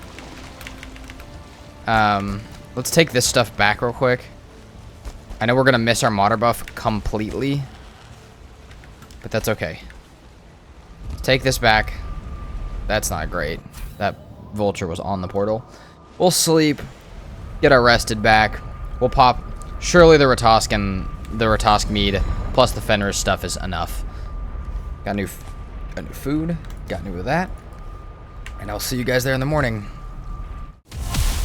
So, there are a few ways to go about the Ashlands, and it all just depends how risky of a situation you are in, and how much you plan on going back to the mainland via boat. For this run specifically, I never need to see that boat again. I will get metal portals down, seeing as I have portals on this run, and it will not matter. If you are in a slower playthrough, what you should prioritize doing is putting down as many campfires or other spawn blocking things as you possibly can. I pick campfires because they are made of stone, meaning they don't burn, you don't need a workbench for them, and they are fairly inexpensive, and they block spawns decently well. Yes, you need a lot of them in a grid shape to like actually block spawns, but if you get them down, you can place them very quickly, and you can just completely block everything. They don't ever burn or go away, and also some mobs seem to have a problem actually targeting them because they're so like low and small to the ground, unlike like a workbench or something like that. So it's a good starter thing to get down, so that way stuff will stop bothering you. After that, clear an area, clear all of the spawners, and once you get the first like swarm of the ashlands clear in each new area that you visit. If you've gotten rid of all of the spawners and done some spawn blocking strategies, you really shouldn't have a ton of stuff respawning. Yes, it respawns fast. Yes, it will respawn a lot of it. But otherwise, if you do hit some of that stuff, it will slow it down a bit and make it really manageable and mostly feel like other biomes. Now, if you're on a more quick run or have a little bit more leniency in a run where, you know, if you die, you just go back and get your stuff, or it is what it is. Ultimately, what you're facing is what I'm doing right now. Build up as much movement speed and stamina as you can, and go for the purpose of exploration. Bring portals with you in case you can get them down. Mark everything on your map that you possibly can if you have it. And the other thing is, if you find really important locations like flame metal veins and stuff like that, you want to go ahead and throw down some stone cutters. That way, when you come back later, you will be able to put a stone portal down and transfer metal back to your base. So we're obviously taking that route. We won't be throwing any stone cutters till we find charred fortresses, and this first island was fairly small, meaning we actually had to find a little land bridge to another island. But the idea is going to be to get as much stuff down as I possibly can, and to find as much stuff with our ashlands as I possibly can. Well, damn. Luck is on our side today. That is, I mean, that is what this is, right? Oh, yeah, it is. Yeah, it is. Why wouldn't it be? Phenomenal. So, there's the boss location. If you couldn't tell that's what that was. So, do we just do the boss? No, I'm just kidding. I'm just kidding. We're not just going to do the boss with this stuff. But that means we are in a much bigger area than we were in earlier. I've done a lot of jumping across trees and stuff. And, oh, shit. Yeah, those are fast. We need to be careful about that. Okay, here's the move. But yeah, we'll have to be a little careful here about how we're moving around and stuff. But for right now, we've been actually doing pretty good. Now, though I did take a singular death, I was able to get my stuff back pretty quickly. And when you're going into the ashlands and you're just looking for charred fortresses, flame metal, all of that stuff, you really want to try and get away from the water. You want to find a raised up area and big lava field to actually explore. That is where the charred fortresses are going to be at. Most of the time where the boss location is going to be at, and where all of your flame metal and stuff is going to be at. Really, the only thing you need the shores for is you have a decent chance of finding diverger settlements and Morgan dens. But other than that, you're just mostly going to be met with vultures and a bunch of spawners, so it's not really worth being down there if you don't need those things. That being said, I found a decent sized lava field, and I was running across it pretty precariously, jumping and touching lava, marking out all my flame metal nodes and even the charred fortresses that I was finding, but really not fighting anything, just absolutely booking it past everything. I found a good amount of charred fortresses. It may not be enough to get us through the whole biome, but it will definitely be a solid start, and I always like to start there with flame metal before I actually start mining everything out. I get into the charred fortresses in a very weird way, but I'll go over all of the different ways that you can technically get into them and all the different strategies you should consider and the backup plans that you may need for some of those. That being said though, if you're running in the ashlands, you just need to be looking for these big, tall, flat areas, and still, if you're going for the same strat that I am right now, you just need to run past everything. As I mentioned earlier, you are faster and weaker than everything here, so there's no reason to stop and fight. Run past them unless it's a vulture, put your portals down, and in this case, we're just going to see how far this expands and how many charred fortresses we have for our future, and once we find a decent one, we will go over the different ways that I break into them.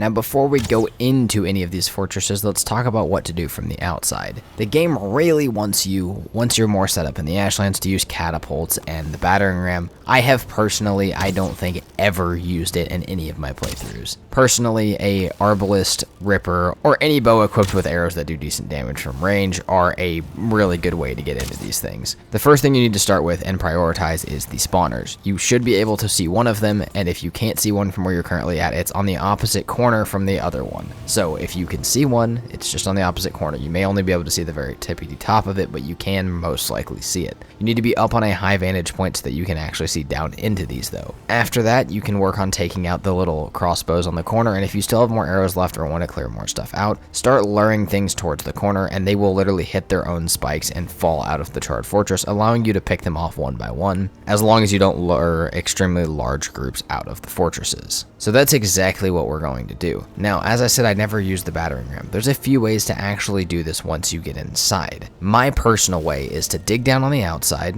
and then drop in from the top. Now, sometimes you have to build yourself a little funnel to get in through the top, but once you get in through the top, you grab everything you need and you dig down on the same side that you dug down on from the outside, and you can just go right through. On top of that, you can actually just break the corners of the inside tower with a black metal pickaxe. It takes a while and does a lot of damage to your pickaxe, but you can do it. On top of that, yes, you can use the battering ram to push through, but if you don't have flame metal yet, that's likely not what you're doing, and it is a little slow, it is a little weird, and it's definitely not going to be what you want to run in there while you're combating everything. Now, a lot of people have also said that you can indeed just dig under and come up from the bottom. I've never really been able to do it consistently, so I don't try and rely on it, and you probably shouldn't either unless you know how to do it. But there is technically, to some people, a way that you can just dig straight down from the outside, dig into the middle, and then dig back up. Now, if you ever find yourself where you forgot to dig from the outside first, you will have to build a little tower up inside of the center tower and jump back out the top. It's not easy and it's not always possible, but I have found myself in a few scenarios where I am absolutely trapped and could lose my run if I don't do that. So those are all the ways that I use to get in and out and think of every time that I go into these. So let's try and get into this first one and see what it gives us. Okay, there's a few things here that get stupidly dangerous that we have to be careful of. We're gonna go back through and we're gonna jump in. We got our wood. It's outside. Okay. We have to be really careful because we are using our feather cape to get in. So if we die, we don't have a feather cape anymore. That's a problem. Speaking of that, I should check my armor's durability. But yeah, if we die like that, that could be a really big problem. Durability's fine. Now, there is a few things we could do here. Okay. Alright, and we don't get very many choices. Alright, never mind. Fuck my choices. Ow. Dude, quit. So, sometimes when you get these built just right, not these, but like when you get these charred fortresses that are set up just right, they push each other out. Like that. In that case, we gotta fucking go. Oh my god, one of the monuments are still here. Oh my god, and I didn't pop this. Oh, I am not like running it super smart today. Holy shit.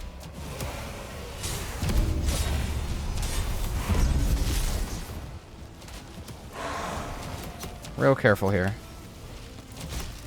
Yep, okay, we're dead. That was not the smart way to do it.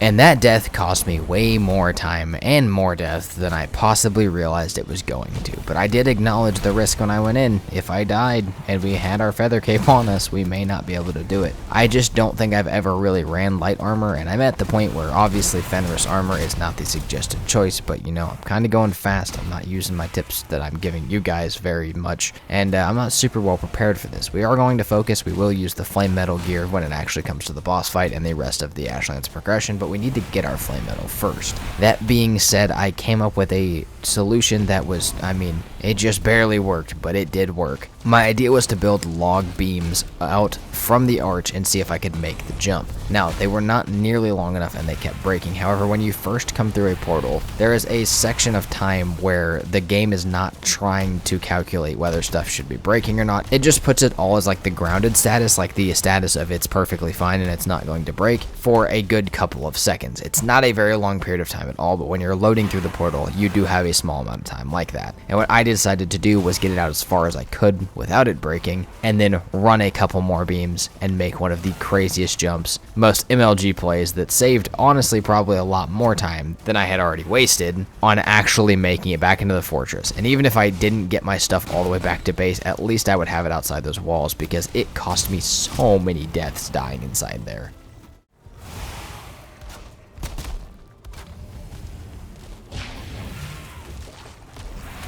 No way.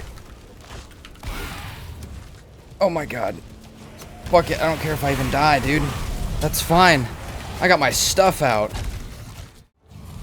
Okay. I'm gonna trust myself here. This is Ash 2. Got the eyes, that. I got this.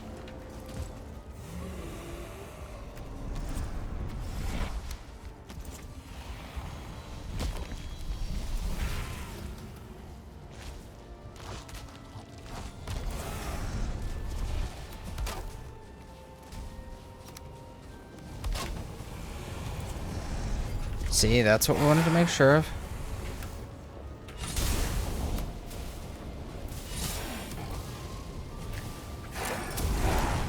No, no.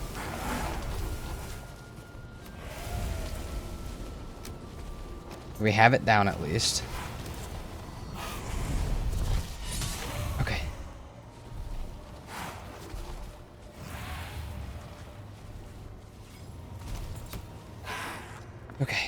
Okay, we're fine. We're fine. I didn't even know if I put the portal down or not. I got a little scared there. That was it. So apparently I knocked the warlock off the back, didn't kill it, or one had already fallen off the back, or maybe there was one spawned or something like that. Let's get these broken and let's chill out for a second, because I got real scared there that we were about to have a much worse time than we had already previously had, because we are so much further from our portals now. Alright, perfect. Drop down. L fragments. Don't give me 2. Oh, game, why you do that to me? Stupid amount of coins. More molten cores. Just beautiful. And then, though we... Wait, actually, is there anything important in here? Just these. We'll just take that with us. Sometimes you can just slide on through this. Yeah, like that. Perfect. Which, yes, technically means I could have made it up through, I guess. Maybe. That's debatable. Anyways, we have that. We've got flame metal and stuff. We'll throw our jade out here for now, because I don't need it right now. And as it's about to become night, we're going to dip back to base. And I need to go get some Greydwarf eyes this night, and I need to find some Groston in the morning to make sure that I can actually build the stone portal set that I'm looking for. Now, early in the process of getting into that first one, I knew that I had lost my iron. I threw it off the archway, hoping that it would land still in the area of the workbench and not despawn, and that's exactly what didn't happen. Now, luckily, I did not bring all of my iron. There is still some on the boat. There's plenty for a couple of stonecutters. However, if you guys are ever in a scenario where you cannot get them, the little vases that are all over the different structures and in the Morgan dens and the Ashlands do have a chance to drop all sorts of different metal, from bronze to silver to iron. So if you do need it, there is a chance still, but for right now, we're just going to run back all of the stuff now that I have the eyes in Groston from the boat to make the stonecutter, and then we will have a stone portal in that base, and we can get our flame metal back and get some of the first recipes for the Ashlands. Moving forward, for our armor and weapons, we need either Askven hide or Morgan sinew and or heart. So that's pretty much going to be the two things that we hunt down alongside flame metal until we are ready to do the boss. I know it sounds almost too straightforward, but that just is how it is. Now, Askvens are the best animal in the game to farm. They are a pain in the butt to actually keep at your base, but as far as their utility and how good they actually are and how quickly you can farm them, as well as how mobile they are probably the best thing to farm. The food that they produce is literally the best food in the game once you actually mix it with barley and stuff like that if you want to make the pecan pies. The mashed meat is phenomenal, and also just the cooked variant is pretty amazing. By themselves they're not that strong, but you can mate them into ginormous packs, and seeing as they come in eggs, you don't have the things that you have with wolves where they don't want to keep breeding after a certain amount of time, because you can literally stack up thousands of eggs in a chest and hatch them all at once if you want to. Trust me, I have done it. I've done it for Fader, I've done it for the Queen by getting them inside of the entrance, all hatching actually in the Queen, and I've even killed Yagluth like that. On top of that, you know, you need the hide, and you can pack them all into a fairly small place and butcher them given the way that the eggs work. So we're not going to be farming them specifically this time, but farming animals is a really good thing in Valheim, and Askven specifically are one of the best ways, especially for a slower playthrough. But we're going to just sit over here and hunt for a while. Up our martyr buff, see what we can fill up on here. What does this give us? Yeah, double. Pretty solid amount. I do not have... I have to be careful with this, actually. So I don't have a... I don't have a rested buff. I also just realized, though, I don't know if I can get off this island very easily. I have to be careful. If it starts sinking, I gotta climb to the top and hop off and try and float that way. So I think we have enough flame metal to where if I did go back right now, that I would be able to build all of the set except for the Morgan piece. I'd be able to build my other two pieces, though, which in my opinion, is well worth it. Yeah, we got 52 pieces, plus what we have back at base. We've got plenty. Alright, we have the Greaves on already. However, this should allow us... Maybe we need one more thing? No, we don't. Kaboom. So, I mean, we go from... The amount of armor we had to this is crazy difference. Like, way crazier difference. We went from having... let's look how much we had. So we had 31 armor. Up to, what was it, 90-something? 87? That's a pretty big difference. Not to mention the flame metal cape is also an option. So we either need to kill a Morgan or try and get more bell pieces at this point. Okay, some more aspen hide later, and we should be looking at our flame metal breastplate. Is there a set bonus for this? I feel like there's not. No, there's not. Phenomenal. We go from 87 armor up to 115. Amazing. Throw that stuff in there for now. Eat this real quick. And let's go actually, like, smack some shit. I'm ready to fight, dude. What did I just pick up? Not that. I'm ready to fight, though. Ash 1, let's go. I'm still not invincible by any means. But damn, can I actually fight now?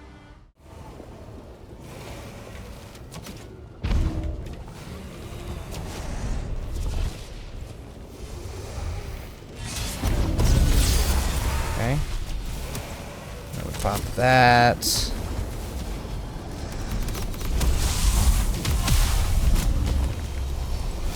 Awesome. Okay, see, 2 of those isn't the best.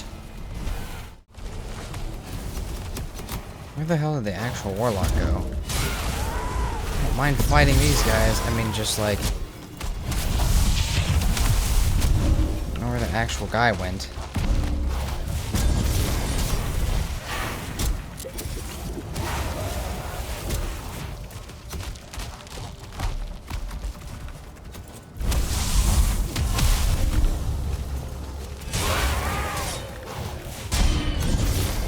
Holy crap, dude.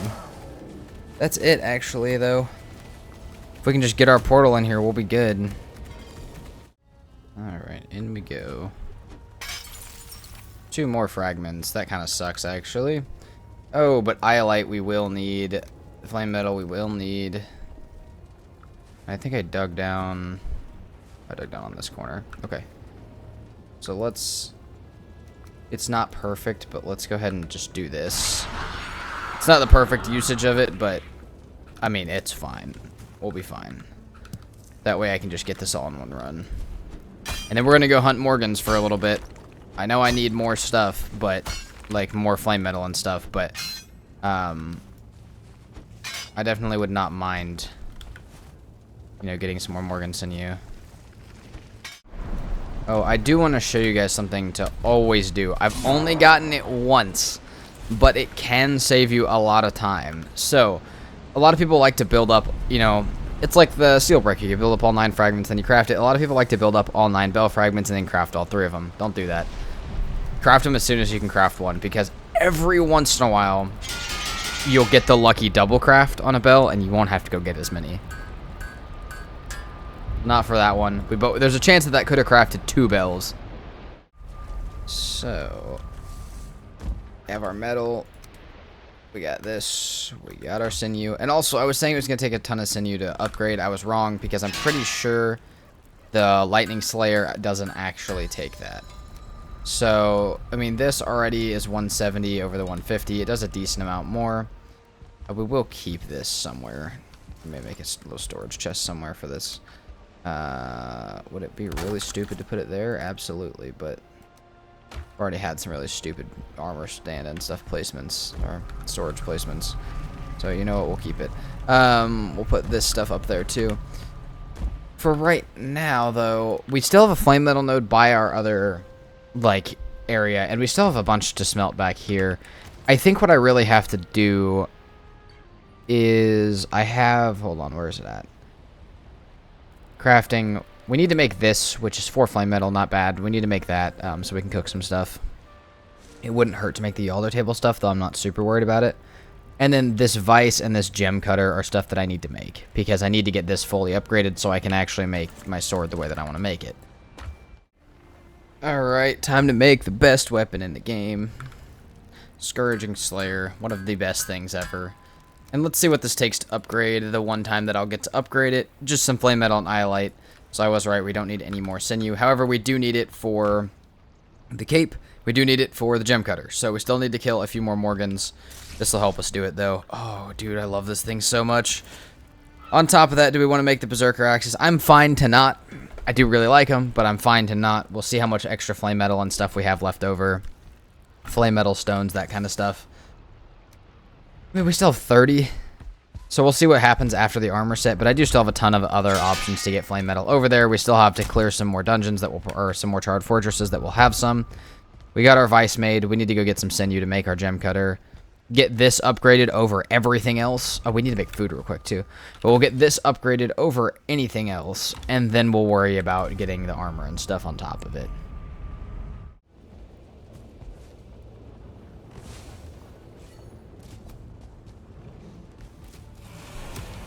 Alright, we are in a new one.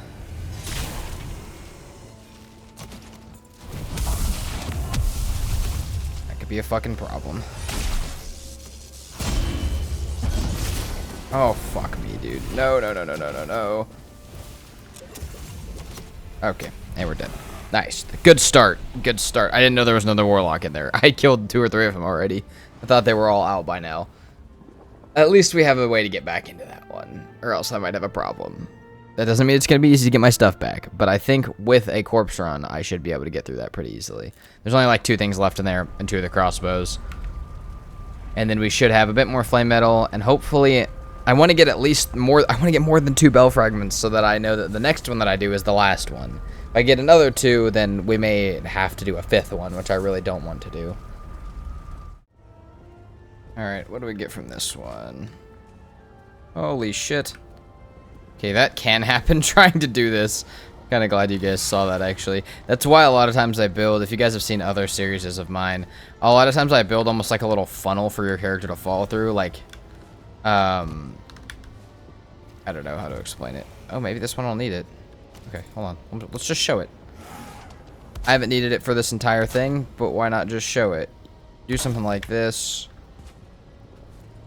Up, something like that, and then you can just, there you go, then you can fall through pretty easily.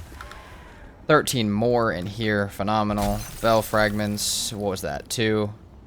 Oh, 3, alright, beautiful, everything I asked for, thank you, game. And we can carry all of that somehow. Alright, screw that, we don't need the coins.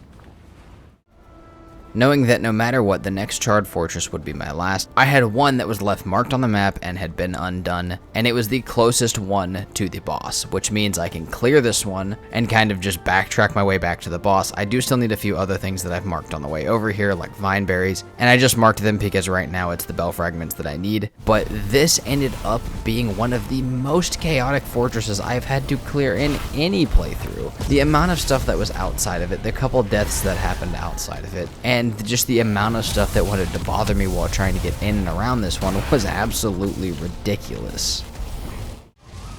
Alright, another small tip. I don't use it often, but like right now, I need just a little bit of ash wood. If you haven't explored an area with a ton of ash trees, it's kind of a pain in the butt to get it. But these, I mean, I only need 8. I need it for the gem cutter, which also, yes, we're about to make. We got 4. These drop 2 each. It's not crazy, but like if you're just trying to make a set of arrows real quick, or maybe you need it after you died, this is a decent way to get just a little bit real quick. So, again, nothing phenomenal, but we do have that. We have the arrows ready. We're going to sleep real quick. I have feathers here. That's actually awesome. And then we'll go back up. I have the wood to climb into that area. I don't really care about anything else in that dungeon. I just need, or the charred fortress, I guess. Don't need anything from it. All I need is the bell fragments, and then we're good. Don't care about the flame metal. Don't care about any of that. If I need it, I'll come back and get it later. We got that now, and then on top of that, we have what else we got? Hold on, let's put that back. What do I need for my armor upgrades? I know I need stuff for this, but 40 flame metal and aspen hide, which I guess I don't quite have 40, do I? No, not quite. So since we don't quite have 40 flame metal, maybe some flame metal from up there wouldn't hurt, I guess.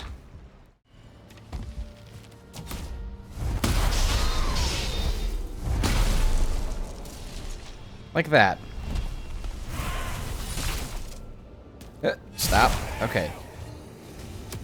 Now will I fall down below or will I get... Oh, nice. Perfect. 2 bell fragments. We got real unlucky with the bell fragments this time. 16 flame metal. We'll think about that. We'll keep in mind that that's over here. This is the closest one, right? Yep. Alright. Now we gotta get out of here. And as soon as we do, we're gone. I'm done dealing with these things. We're gonna go figure out how to get some food done. Don't really care what variety of it. Just decent food. And then we'll, Okay, the warlock's definitely still here. Ouch. Okay, we have the last piece of gear made, the Ashen Cape. A solid 12 armor over our 1 is a really good fighting thing. It's terrible for exploration and pretty much everything else in Valheim, but it's phenomenal for combat, and it even gives you some combat buffs. It's, in my opinion, when I go to the Ashlands, if I'm doing like a no map or somewhere where I'm going to be running around a lot, it's actually really common for me to make all 3 capes. The Feather Cape, the Ashen Cape, oh, we need that, and the Cape of Ask, the Askven Cape, because you kind of just have to. So we got this broken. We got that. We're gonna head over to this structure over here, check some stuff out.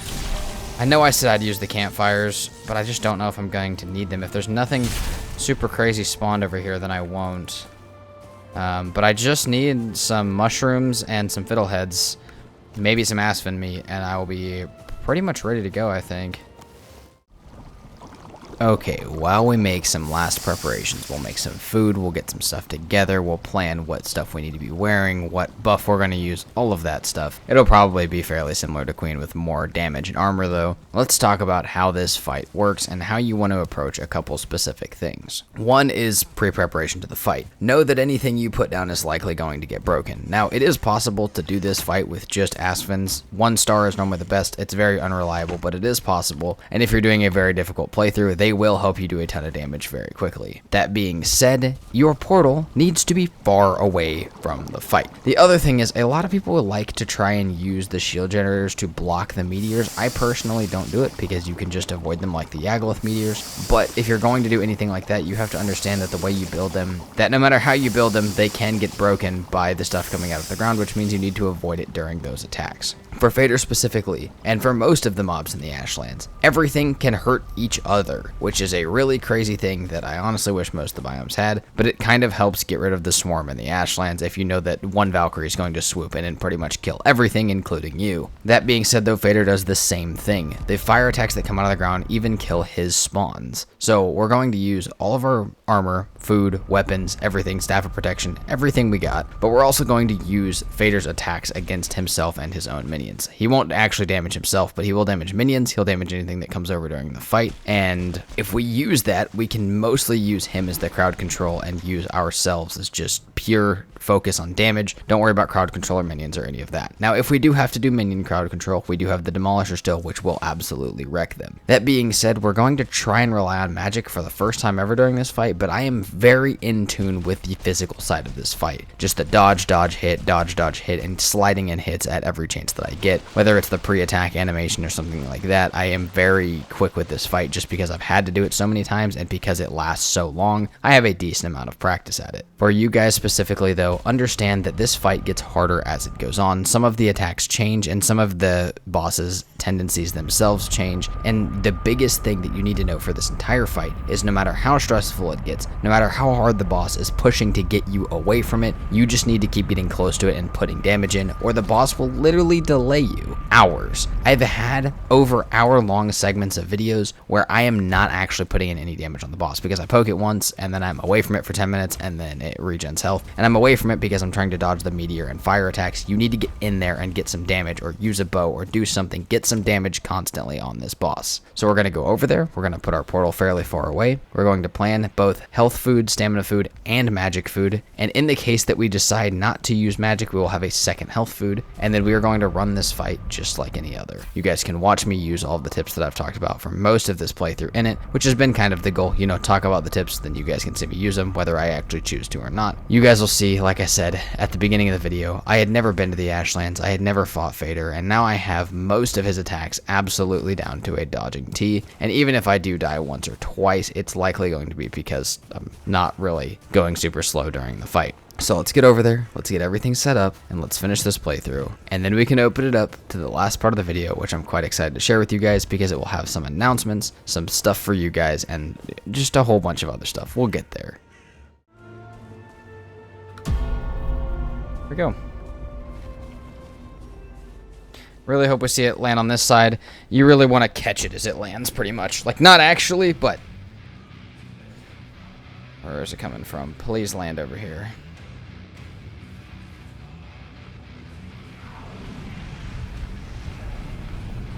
I see it now.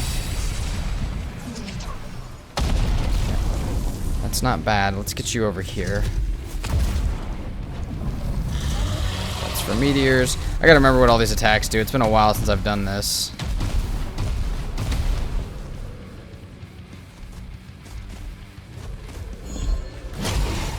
But I do, to some degree, have this, what the fuck? Where did you come from? I do, to some degree, have this boss fight memorized, which is decent at least. However, I would say that with that Askvin, we're not faring too well to start, quite honestly. Dude, what the hell is up with you, buddy? So, let's go ahead and get this on. And then, let's go ahead and get that down, too. Put this back. I honestly don't know if the shield is going to be worth it. It's a weird thing to say. But, again, this is my first time using the magic, really. And so far, I'm not, like, actually that big of a fan of it. You can do so much damage on this guy, though.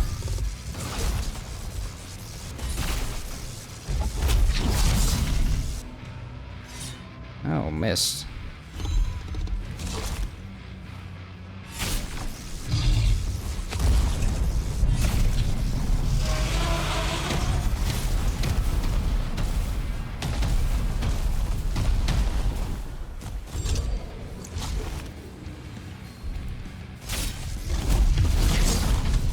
I mean, with the dodges, I don't know if the magic is really helping me that much, quite honestly. Oh, come on. The only reason is because I could have, like, more health or stam feels a little bit more helpful right now.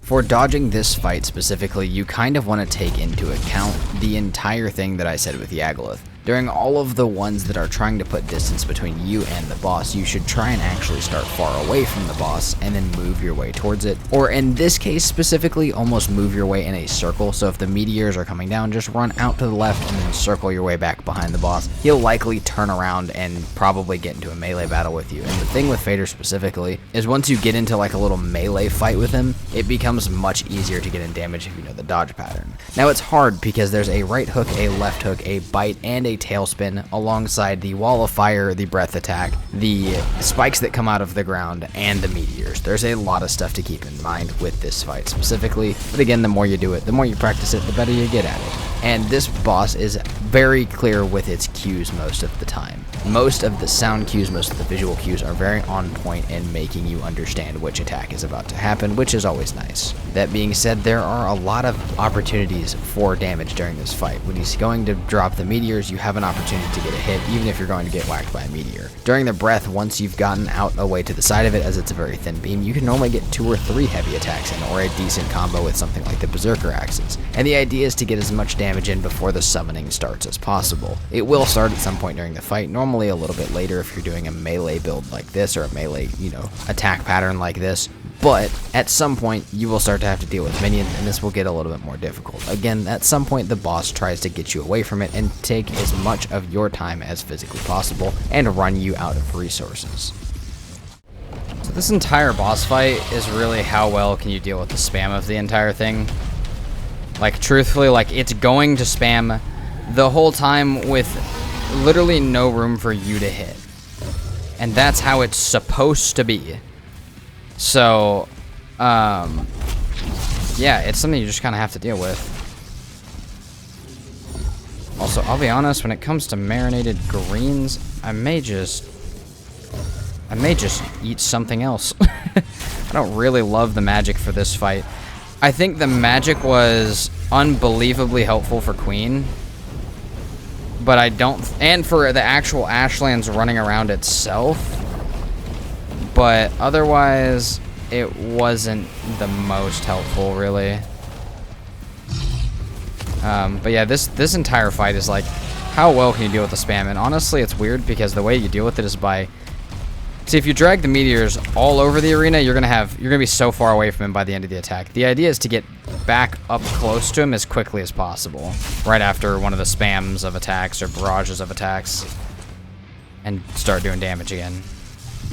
Unless, obviously, for some reason you're fighting him ranged, in which case, get back to your acceptable range. Okay, as long as I'm done getting beat to death by him and his summons, have a phenomenal time here.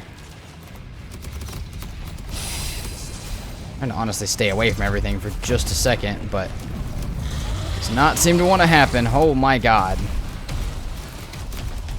Looked up the fire thing, don't know what's up with it. Then I got beat to death by summons for a second, so not actually that fun, believe it or not. Oh my lord. Holy shit.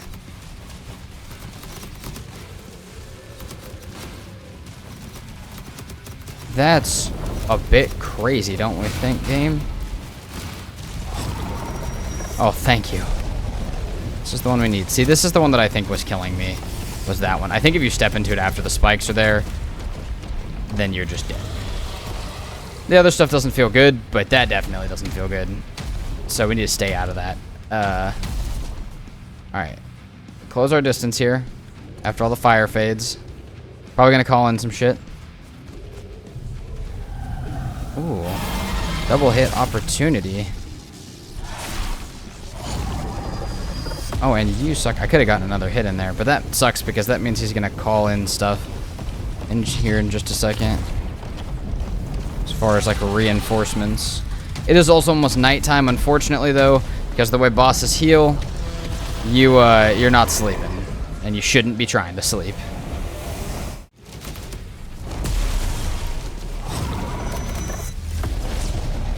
I've never actually done this before, but, Demolisher against the Summoned is actually, like, you gotta remember, they're way weaker. So, like, it is actually super good against them. If you get them all in a pack, that is, like, instant death for them.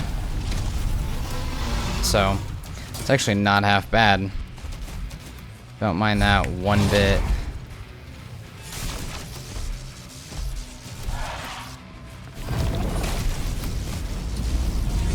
Shouldn't have done that twice. That's fine.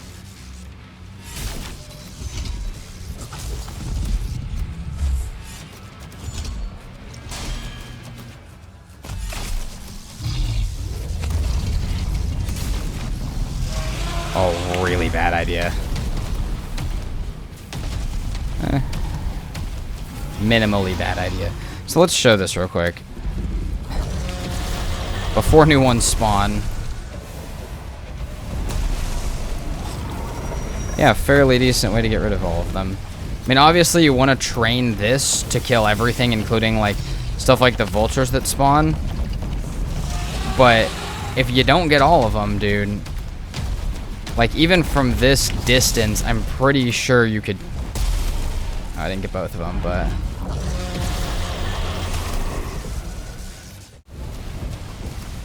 Okay, we've been off of him for a good minute here. We're gonna start to close some distance and get some damage. Oh, but there's still stuff alive. Let's not die to that guy. Oh, and he's still summoning. He's mass summoning now. We need to be careful because our fire resistance is just here for the moment. But, oh yeah, right there. That's perfect. Oh, that's a good combo. 3, 2. Okay, let's get close to him here.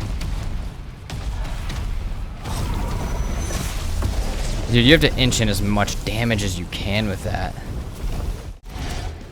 Oh, out arrested buff is not that great. Actually, it's like bad. But we're so close to done. I'll go for a little longer and see. I would really like to go back and get my rested, but if I can just get the finish here, then I will. But not having my rested could make this take a lot more time than it has to. Okay, we are gonna dip real fast. Hopefully he doesn't catch up to us.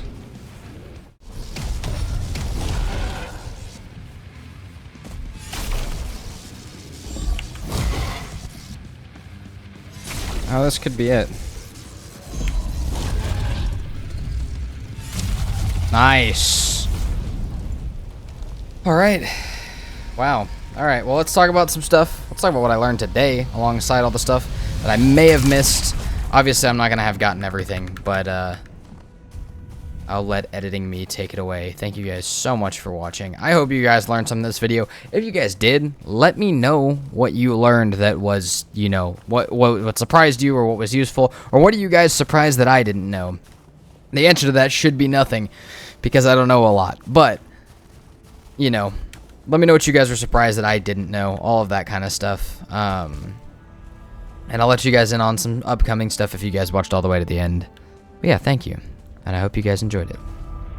And with that, we conclude everything that I've learned in 2,000 hours, 800 hours of insane challenges, and how much easier did Valheim get for me? Well, over the last year of playing anywhere between 1,000 to 1,200 hours of Valheim, this recording was very spread out, so it started as an 1,800 hour playthrough and actually ended as a 2,000 hour playthrough because it was just spread around so much stuff. But it has gotten, like, so much easier. I went from thinking I was, like, I don't know, I went from thinking I was Valheim pro to realizing how much of an idiot in Valheim I was, and I still realize that now, but I'm starting to pick up some of the pieces as I make my way through the series, and that's all from you guys. It's from other YouTubers, it's from the Valheim community itself, but so much of that is the positivity and tips that you guys spread to me, so thank you for teaching me how to play this game so that we can spread it to as many others and as many new players as we can possibly get to. That being said, and like I said just a second ago, let me know what I missed, what stuff I still need to learn how to do, what stuff you guys are missing, and what stuff you guys were surprised I didn't know. Now that being said, I know the hardest setting series has been, you know, kind of MIA for a couple